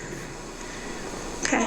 I do know that in our group, when you say facilities and buildings, we wanted it to be opened up, not only, and I know it's a big only, educating students there. That we wanted it to be seen in an open-mindedly how we can use our physical buildings with a declining student population. So one thing I'll say to that, Patty, is that because we have this longer list, there's a way to make sure that some of these other things are combined, right? So if you're talking about facilities and buildings, it might be that you want to build into the conversation some discussion about those buildings as community centers, which was another topic that people came up with. Yeah. Those are all really important, but I feel like the students are missing on that. Students, could you speak to that? If something pops up for you that you want to... Well, I think the students are kind of built into all of that. It's kind of important for our education to have all of those. So I think we are present in all of it.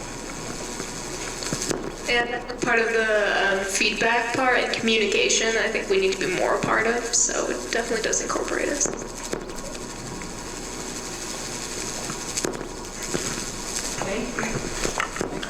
I just have a question about policy governance reform.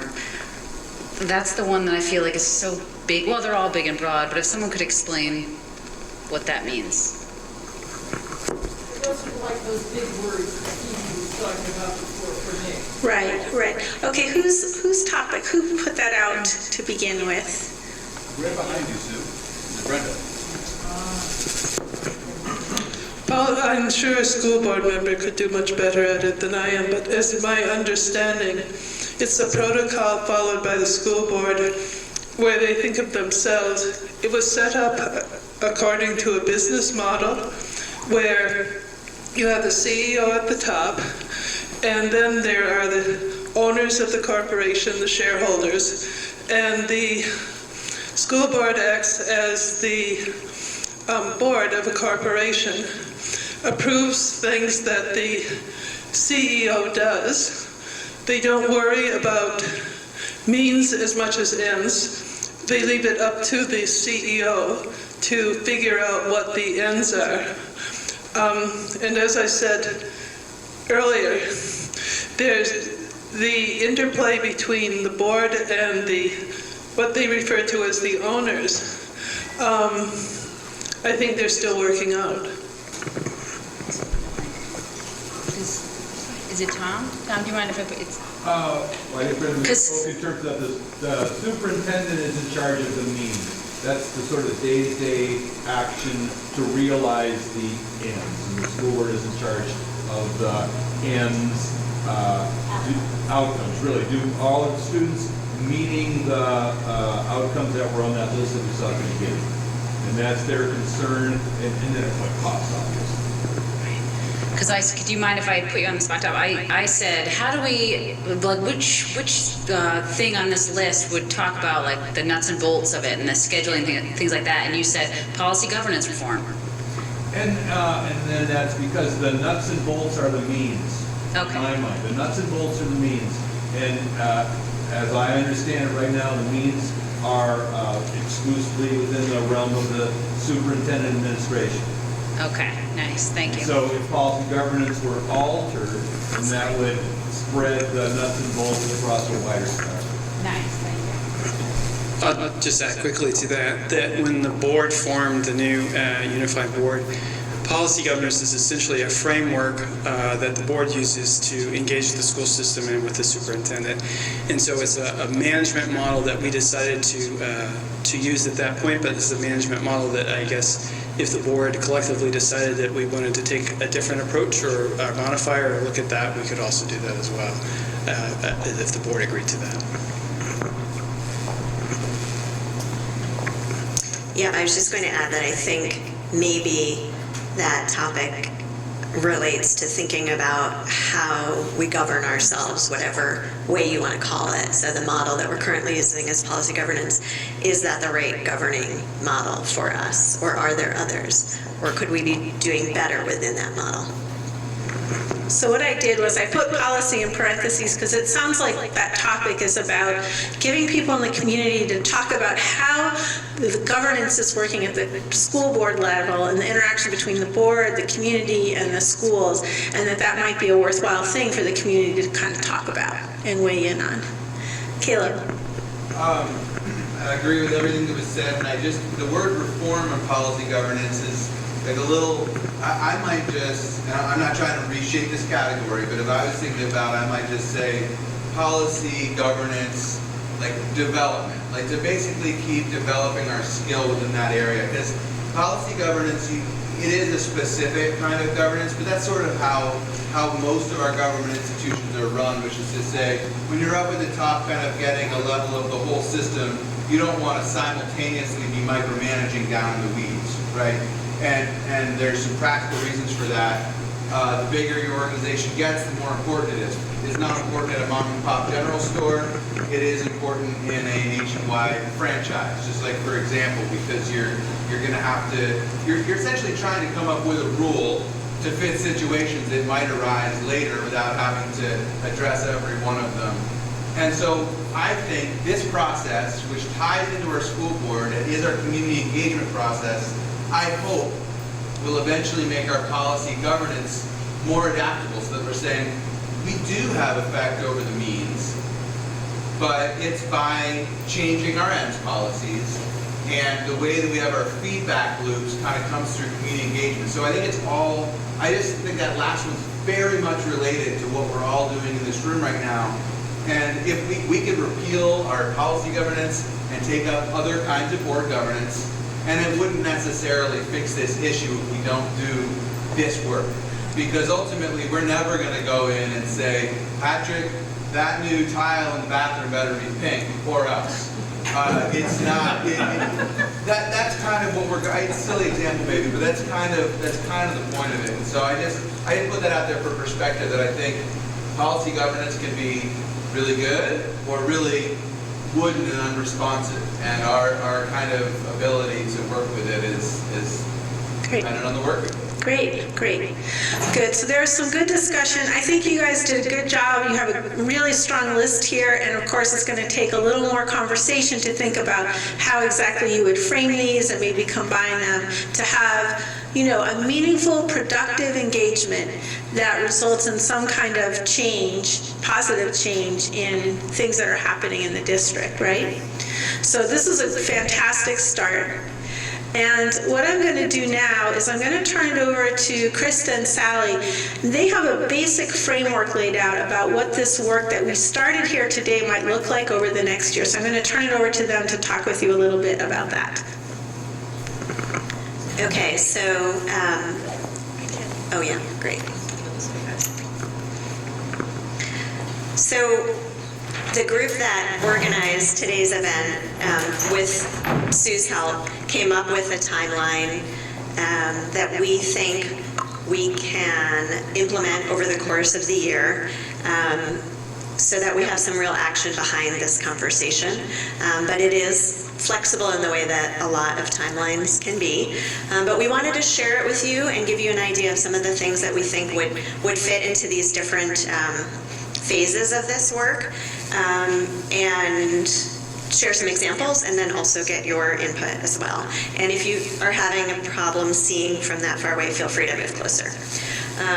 So really the first step in the timeline is what we're doing today, which is convening a group of folks that are interested in finding ways to better engage our community and to learn more about what that effective engagement might look like. So this is really step one. So we've done that, which is great. Next. The idea here is to identify strategy ideas for doing this over spring and summer. Great. So that's the action here is. Sally, could you speak up, please? Sorry.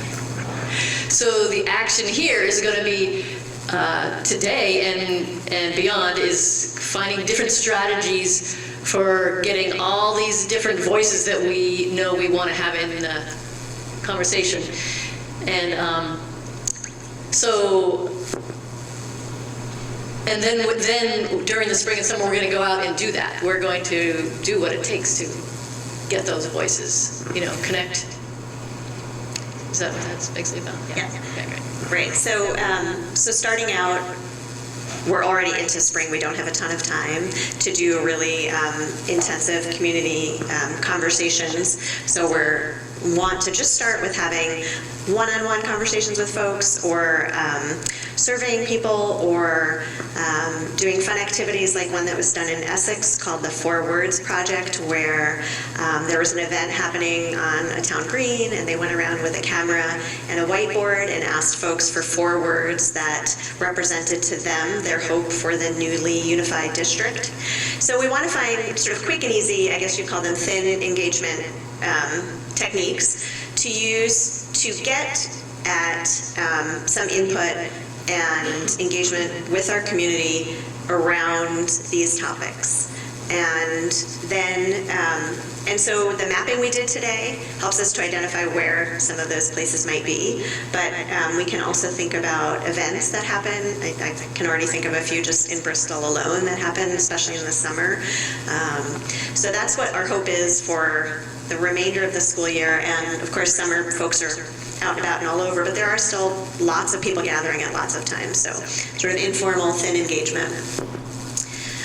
In the fall, we would like to have a more formal kickoff event, something fun, nothing too long, about an hour long. Maybe we'd have refreshments. We talk a little bit about launching this plan to have these conversations in our communities around these topics that this group has decided upon, and letting people know this is what's happening, here are the dates, get people excited to be involved and to participate.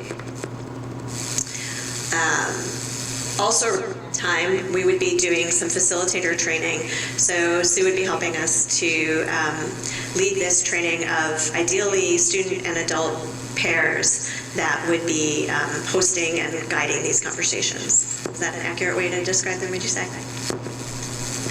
Okay, should I stop and get some brainstorm ideas for folks around these different, okay, so I guess just stopping for a minute to go back to this idea of things we might do just this spring that would be thin engagement that you can think of, that's a way to start people thinking about some of these topics. So I mentioned the 4 Words Project as one. Yeah. Right, so people can see it. Here, this is really good.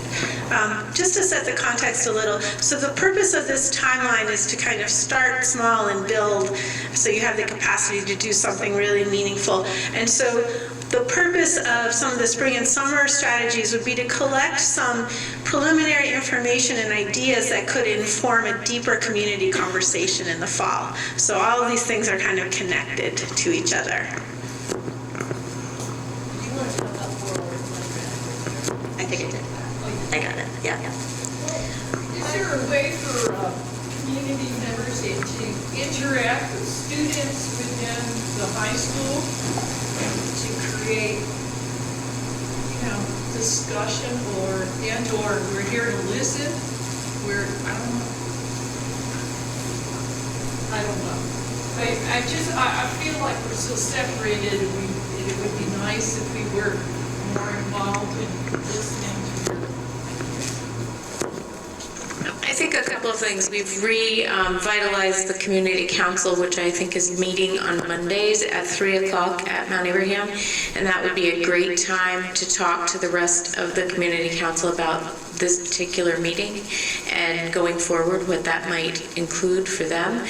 We also should put something on Front Porch Forum. Kids use all kinds of media, and they certainly know how to look at Front Porch Forum, and even a Facebook post on this meeting would be great. Do you call that community council? Is that what you said? Yeah, community council. Where's it happen in the building? The library.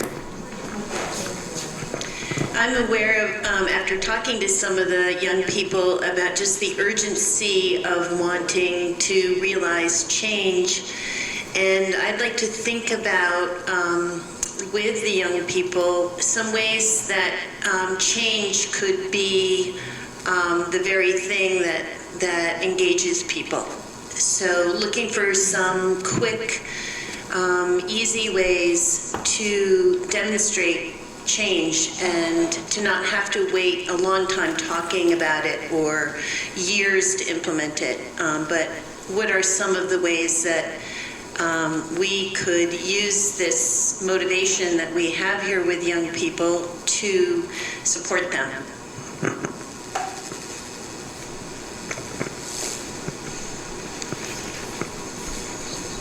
Or of change involvement to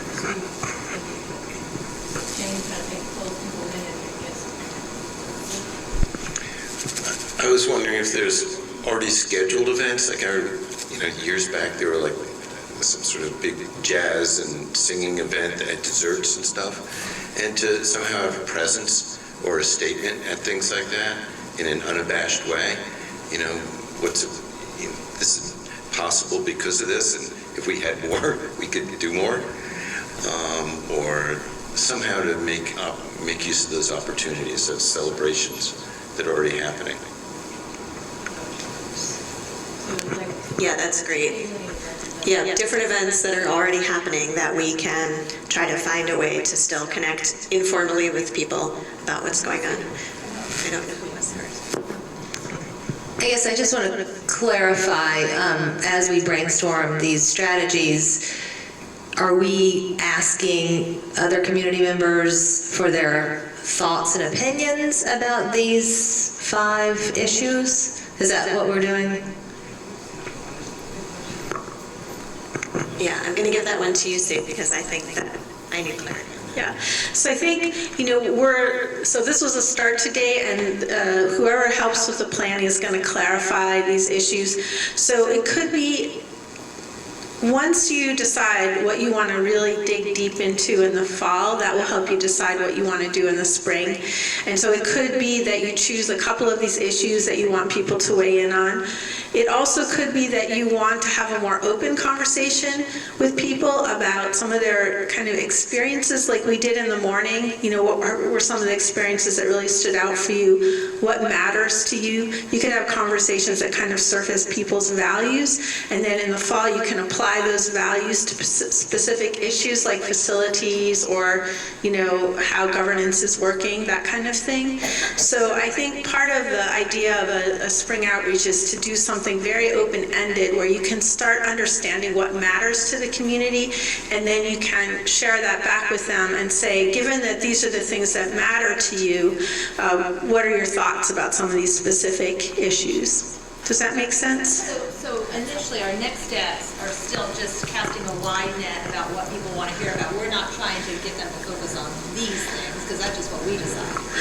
Right. I think that if you know, for example, it seems pretty clear that facilities feels pretty urgent to the community. So if you're pretty sure that that's something you want to talk about and get more feedback about in the fall, it could be that in the spring, you have some kind of open-ended questions about that so that you can start gathering information so that in the fall, you're not starting from a blank slate. Does that make sense? So maybe, I think maybe we're asking you to do something a little hard right now, but without having it completely settled what you're going to be engaging with the community about, we're just trying to get you to think about what are some strategies that sound kind of interesting to you that you think could work well. And I think you guys already did a good job brainstorming, having some of it, having tables at existing events, talking to people on Front Porch Forum, maybe doing a survey. So those are some different strategies. And also, I just want to speak to the idea of student action. There may be topics that aren't on this list that students do feel a sense of urgency about, that they want to participate in right away. And so I also think there's an opportunity for this group to support those students and make sure that whatever work they're doing to move to action is connected with decision makers. So school board members or the superintendent, school leaders, so there's a better chance that things that they want to see happen have a vehicle to connect with decision making. So I'm unclear about the step between here and spring and summer. Like, is this group going to get together again to do that fleshing out? Is the community engagement committee going to do that? Because I wouldn't feel poised to go get feedback about anything when I leave here today.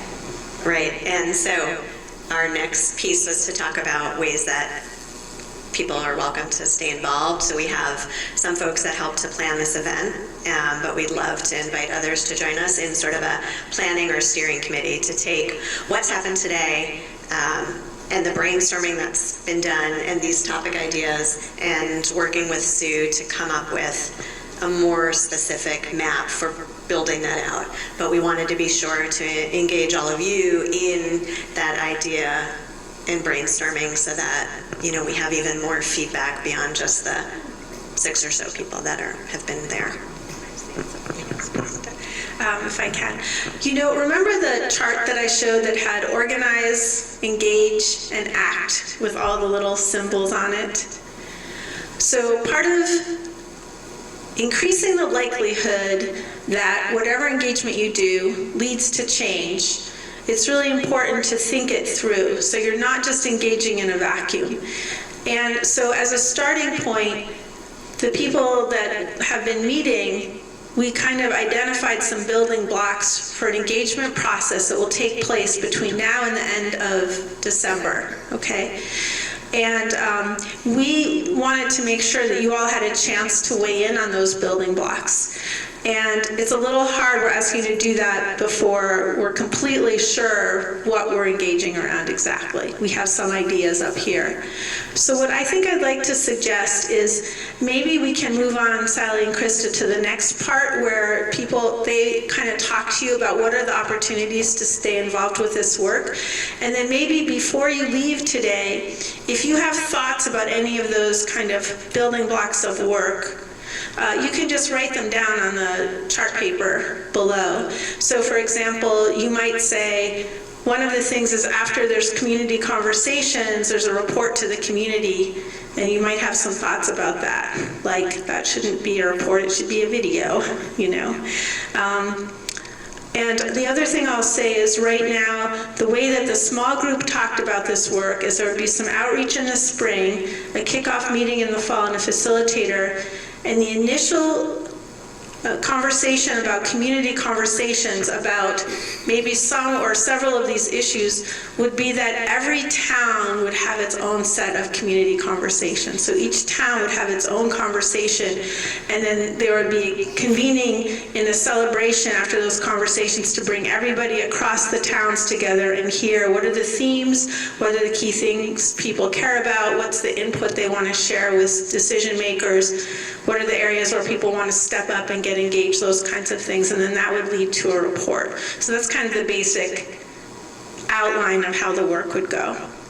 So if you have thoughts about any of those things, then you can share them here. And again, this is an attempt to be inclusive and make sure that decisions, you know, include a variety of perspectives. That makes a ton of sense to me, and I also am imagining that there's going to be an article about today in the Addison Independent, so it kind of makes me wonder if before we leave here today, this engaged group of individuals who spent all this time here might have a parting line, a statement that they can share as it relates to what's going to be shared publicly. It's something that we've adopted as an administrative team. Every time we meet now, we always have a little column to say, what can we go back and share with our staff? I just wonder, what might my parting line be to my husband when I get home about what it is we accomplished today? I will tell him. Okay, let's do that at the very end. We will do that, exact thing that you recommended. And between now and then, I'm going to turn it back over to Sally and Krista. Is that okay? I just had one comment from Alice. Yes. Is there a goal for some action to come out of this, or is there a final report being action? That depends on what the people organizing these decide, right? So my hope is that it's not just a report, that it's a combination of different kinds of action that come out of this. So for example, depending on the issues that you choose, some action could be input to the board or to the superintendent.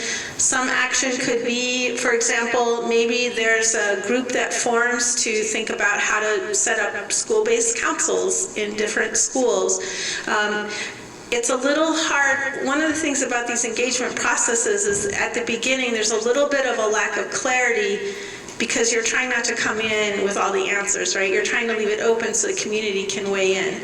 So just what the action is will depend a little bit on what issues you end up talking about. Does that make sense?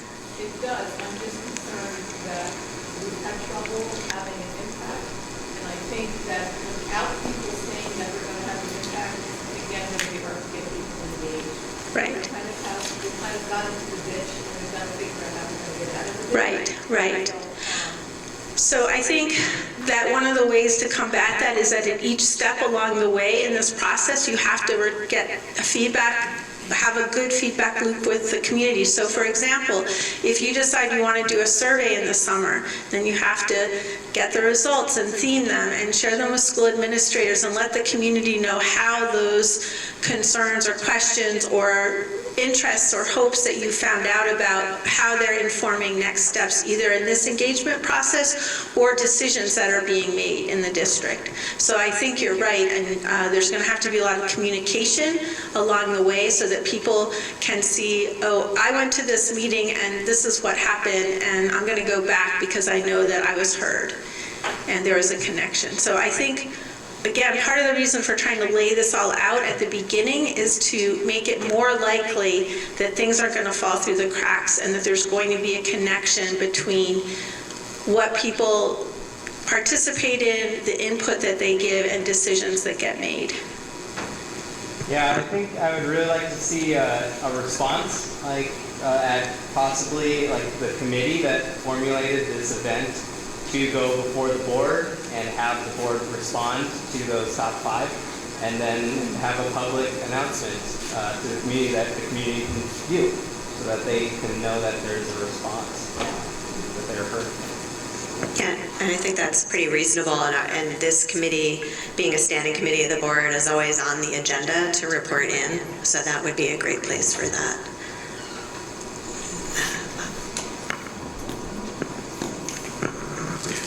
To me, it seems like we have community engagement today, and I would like to see that continue. So my suggestion would be that those of us who are here today who are interested in, say, that first item, get together and form a committee and invite other people in the community to come participate in that community and start discussing ideas, taking that forward.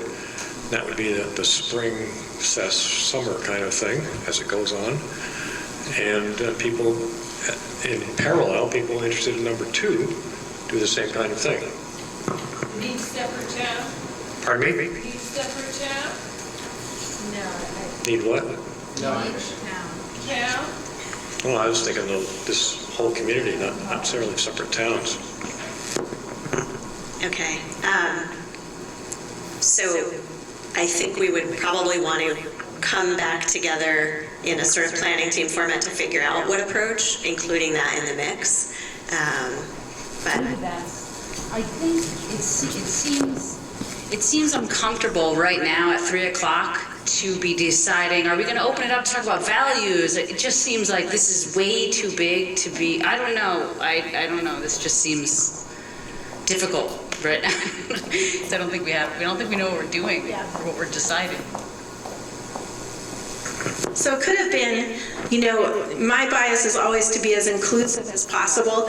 And so because of that, I encourage these guys to kind of put this timeline up here and kind of show you their thinking about what the next year could look like. But that really is a conversation that has to happen in a follow-up meeting. So we're just trying to give you guys the opportunity for like maximum participation in this meeting, but it may be that was just too much and premature to put that up there. So I think Chris is going to tell you how you can weigh in on that in a way that maybe feels a little bit more comfortable. So if that's not working for people, then let's kind of take it off the table for the next 30 minutes, and this will definitely be something that people come back to.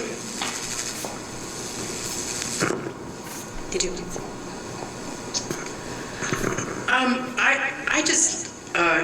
I would just like to say I think we've come some distance here. I mean, we came together today, and our purpose is to begin building systems for communication, for community engagement in our schools. And we've identified some key priorities, so that's huge. And I think we know that we're going to be setting up to have community conversations about those things that we identified as priorities in each of our towns. And I think we know that we're going to need some of us to be the facilitators of those conversations. And I think we also know that we're going to have help designing them. So we're going to have like coaching and help to set that up. And there's more we need to know to begin to fill out the plan. But I'm a person who's rarely satisfied at the end of a meeting, but I'm very encouraged by the distance we've come, and we're not there, but my mind has been opened in some different ways about the foundations of different kinds of community engagement and who we need to be thinking about as we invite people and all of that. So I feel like what we've done today is created a foundation that we're going to build on.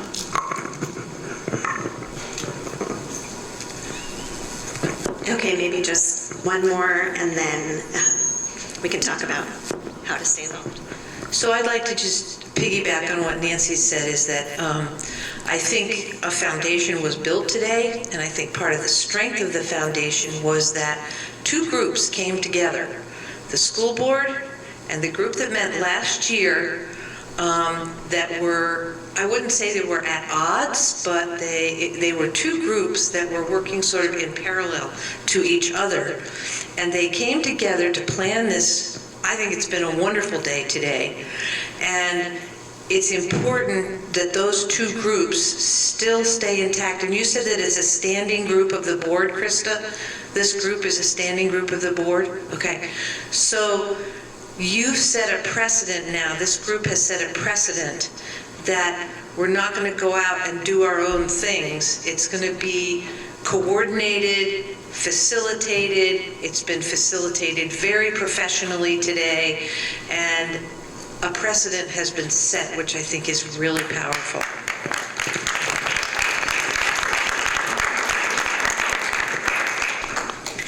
And with that applause, we would now like to invite you to think about how you'd like to stay involved.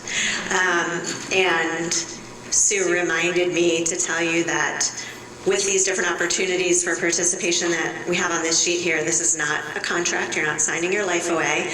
We won't probably come hunt you down if you sign up for something and don't do it. But the idea is that there's a range of ways, and I said at the very beginning that this isn't something that just a small group of people can do on their own. It took a lot just to even get everybody here today, and a lot of help from lots of people. And so the idea is that, yeah, and Sally, we'll hand out this sheet. I'll just hold on to the first one. That whatever your comfort level and interest and desire to be involved, there's ways for you to stay engaged, whether it's one time or in an ongoing committed way. We do have, as we mentioned, this sort of steering committee, and we will be meeting monthly to plan, to sort of synthesize what happened today, to plan and flesh out this timeline, to figure out how to communicate all of that out to everybody who's here and everybody who's not. But beyond that, there are other opportunities, being involved in different events, helping with childcare, helping with food. So we'd love for you to think about this and to think about how you might like to stay involved. Encourage other people who aren't here today but you think might want to participate in some way.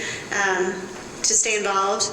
The very next step is that on Monday, our planning committee is going to be meeting at 7 o'clock in the supervisory union's office. So anyone here that feels really committed and compelled to be involved at that sort of steering committee level, we invite you to please join us, including some of the students that are here. We'd love to have anybody join us for that. And then, things will evolve from there. Can you explain a little bit about that meeting? Yeah. What will happen at that meeting? At that meeting, okay. So I think that our number one job will be to spend a little, well, I guess it won't be the number one job, but some of the things we'll do is reflect on what happened today and then decide how to prioritize next steps. So put some structure around this spring plan, because that's the most imminent thing that's coming up.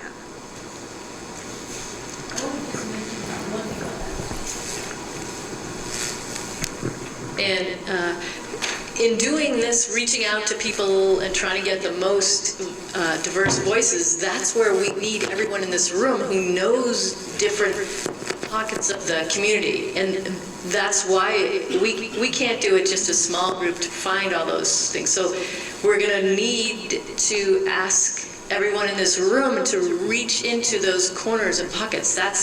We totally need everyone in the room to help with that.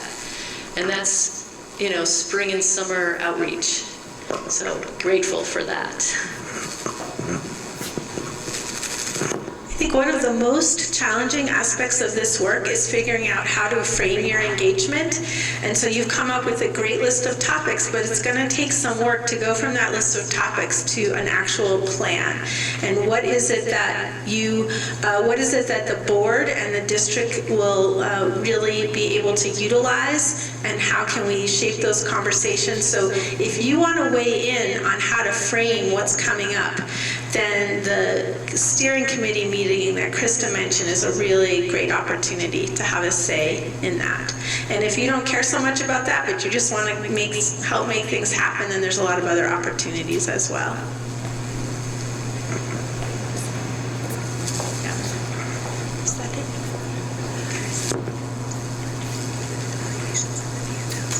Okay. So, got just a couple more things to do to close our time together out. I think what we'll do is we have some evaluations we're going to ask you to fill out, and Patrick has a very nice thing to do before we all leave. But let's just pause for a minute, and I would like to go back to your idea. And I know there's a steering committee meeting like in 5 minutes. I think we can wait. You're going to put something out. Okay, so that's going to happen on Monday, right? Yeah. Okay. Well, what I want to do then is, before you fill out the evaluation and Patrick says his final words and acknowledges your participation, I just want to invite you to just close your eyes for a minute, if you'll indulge me. And just let's remember our day together. So we started out by getting in towns and talking about our movie genres and titles. And then we did a little fishbowl conversation about education to just get us grounded in the topic and what matters to us about education, and also to have a little bit of an experience of what it can be like to have that kind of two-way engagement rather than just, information sharing. After we did that, I shared some information about effective engagement. You guys asked some great questions. We had some conversation about that. And then after lunch, we did a brainstorm of all these topics, and I think we came up with, at least 20 or more possible topics that the community could talk about. And as Nancy said, the group did a tremendous job narrowing those down to really a manageable number. After that, we did some community mapping. You identified some assets in your community. And then for the last piece, we started to lay out some of the kind of structure of engagement that the committee is thinking about over this next year. And we asked people to try to weigh in on that. It seems like that might have been a little bit too soon. And then Krista talked about some ways to get involved, and that's what you guys are filling out right now. So thinking about the day as a whole, I just wanted to invite a couple of people to share one thing that they're taking away from this day. A key word or phrase or idea that they want to share with the group. And I really want to encourage, if there's anybody in this circle that hasn't spoken yet today, I'd really like to encourage you to put yourself out there and say something.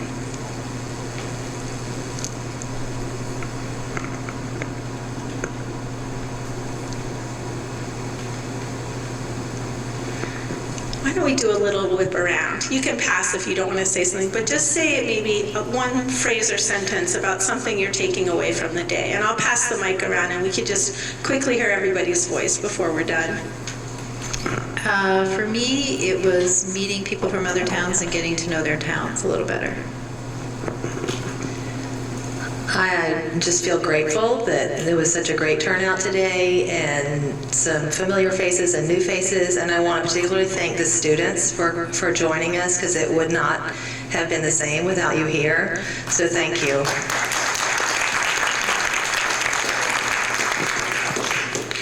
The word for me is encouraging. I'm feeling very encouraged. I'm grateful that we are now involved in a community discussion around our schools. I'm very appreciative of the time that everybody took today on a Saturday to come and stay, and I know that there were a couple students who said they were going to need to leave after a couple hours, and they decided to stay, which is really cool. That I really appreciate that. And just so much appreciation for the commitment that people have to our community. Just reminds me that I'm feeling pretty proud right now to serve on the school board, and also that this feels like this is a conversation that moves in the right direction, where it's not about what the school board's doing versus what the community wants, that we're all doing this together. Because I've got two little girls at Beeman, and it's really for them, and it's also for the students that are here, so I'm glad to see them as well. I just wanted to say it does feel like we've done this a few times, but this is different for me because now we have more stakeholders involved. We have administration, we have board, sponsoring and actively listening. So I think this will result in something different. I also feel encouraged. Just to say something different, though I appreciate all the comments already said, is I'm very thankful to the engagement planning team and our facilitator.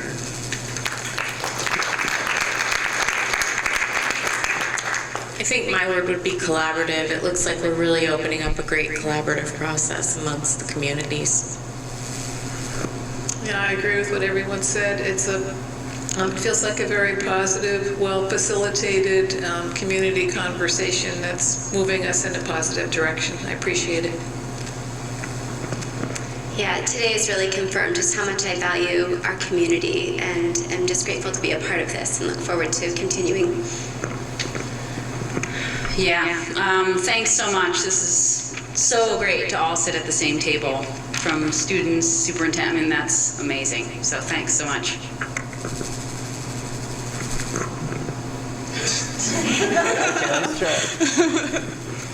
I just wanted to say I was glad to be here. Is this working? Turn it off and turn it on again. Okay, I'll just yell.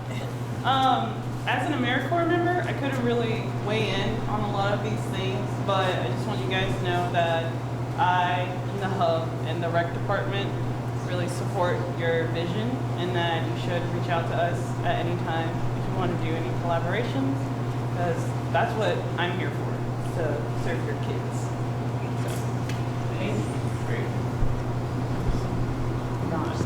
Is it? From an outsider's perspective, I just want to say that you have all, I mean, it's evident just from the few hours that I'm here that you have all the tools that you need and more. I mean, the assets in this community are rich, deep, storied, This is exciting, and I hope the momentum carries forward. And please make use of me in your work. I don't always know how best to be of service to you, and so I'm always eager to hear from anyone about anything.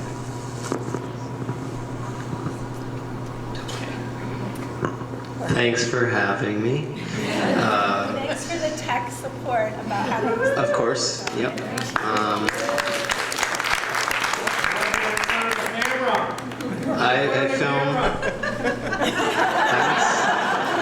I film a lot of these, and I have filmed the 5-town forums that have happened, so I'm still just a little there's anticipation that I'm waiting for, because I would really like the communication to continue, because I haven't seen that happen just yet, and I'm looking forward to it.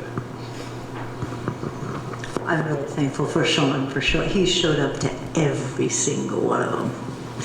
And I will continue to show up when I can, and look forward to seeing you there. Thank you, Sue. It was nice to see a broader kind of vision outside. The community forum was headed in a certain direction, mainly because of facilities, but it's nice to see a much broader range of sort of topics and ideas discussed here.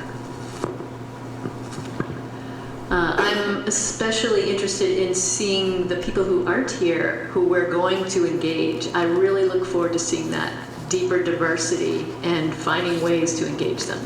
I totally look forward to that.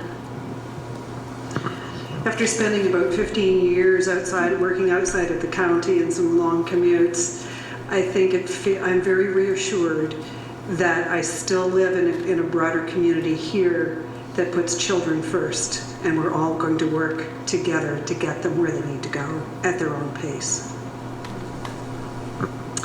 I think my word is inspired. I feel inspired by the way that the planning team has brought us together, and I feel really empowered by this group and what I think we'll be able to do. I'm thankful I was able to learn more about what kinds of questions we should be asking. I'm thankful for the opportunity to be here and leaving a little unclear about what my role will be in this process. From a student perspective, I am really excited to see all this collaborativeness and togetherness of our whole 5-town community. It's just nice to see how many people from all 5 towns care about the community and the schools. Coming into this, I thought I knew what kind of issues we'd be talking about, but I heard a lot of different perspectives that I've never even considered before, especially when we got in our small groups from like Wanda, Alice, and Kathy. That was really cool to see. Yeah, I'm glad to see that there is some sort of movement, hopefully. Yeah, I'm interested in seeing what actions are taken as a result of this meeting. I'm thinking about the phrase capacity building. That is, I feel like this meeting is building our capacity as a 5-town community to foster engagement over time, and it's building our capacity to get better and better at doing that. And that just seems like a real key for the success of our schools and our kids.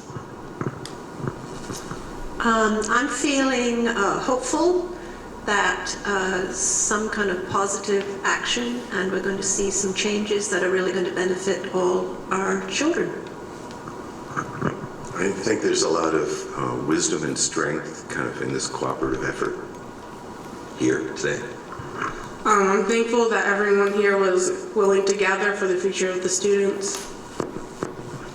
I think of the expression to keep on keeping on with a positive spirit and involvement and invitation, an invitation to others to be one community.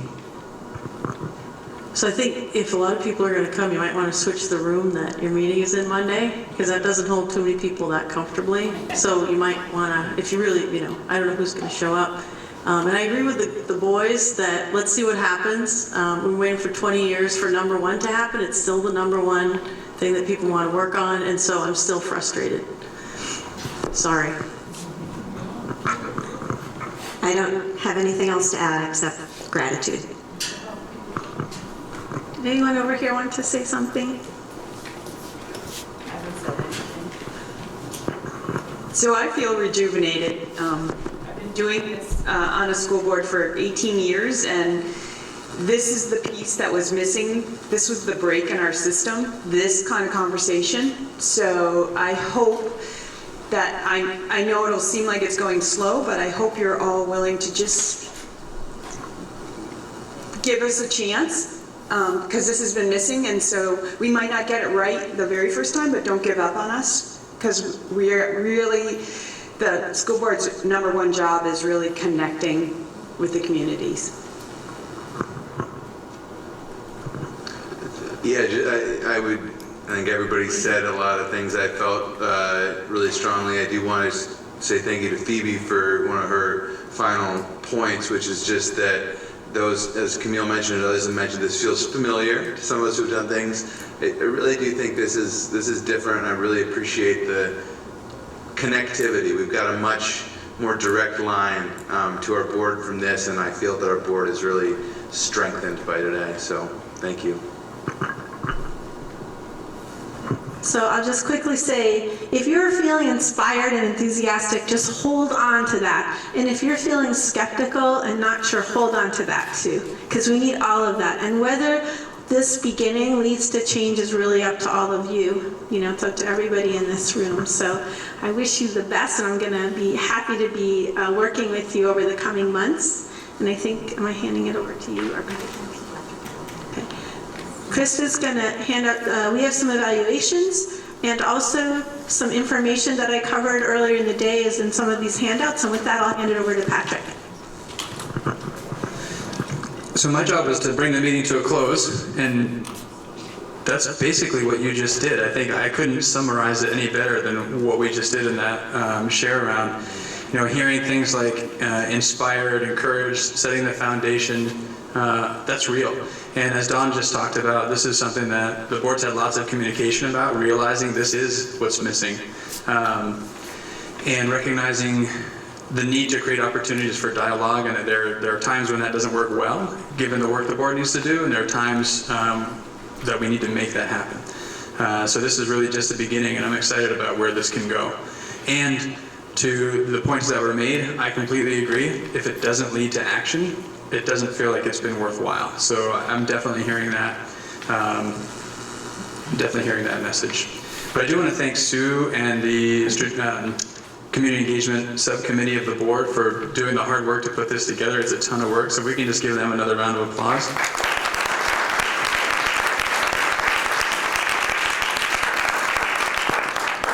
I also want to thank you all for taking a Saturday, and your entire Saturday, out of your busy schedules. That's quite a commitment, and it shows your dedication to the work that we're doing and to the students in our school system. So a round of applause to everyone. And also recognizing, as was mentioned several times, the importance of student voice throughout this process, and acknowledging the challenge in being a student and feeling comfortable in a situation like this to share your voice. And it's critically important that we have that. So part of the way I want to acknowledge that is through recognizing the students that are here, both by name, but also with a $50 gift card that they might be able to utilize in some great way.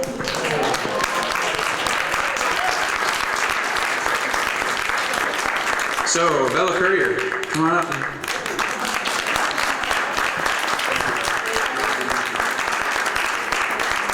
Camille Lyons, come on up.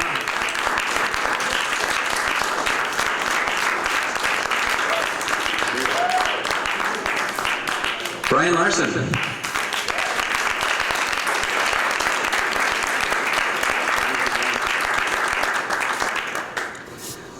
Evelyn Packman.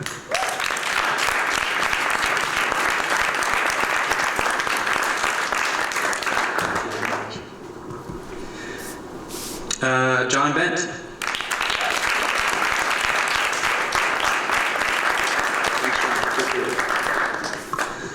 Carly Counter.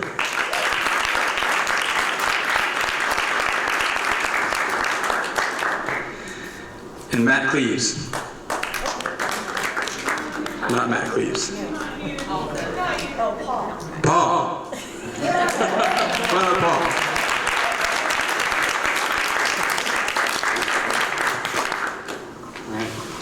Thank you, everybody. It's 3:30 on the money. I appreciate it. And are we done, or I hand this over to somebody?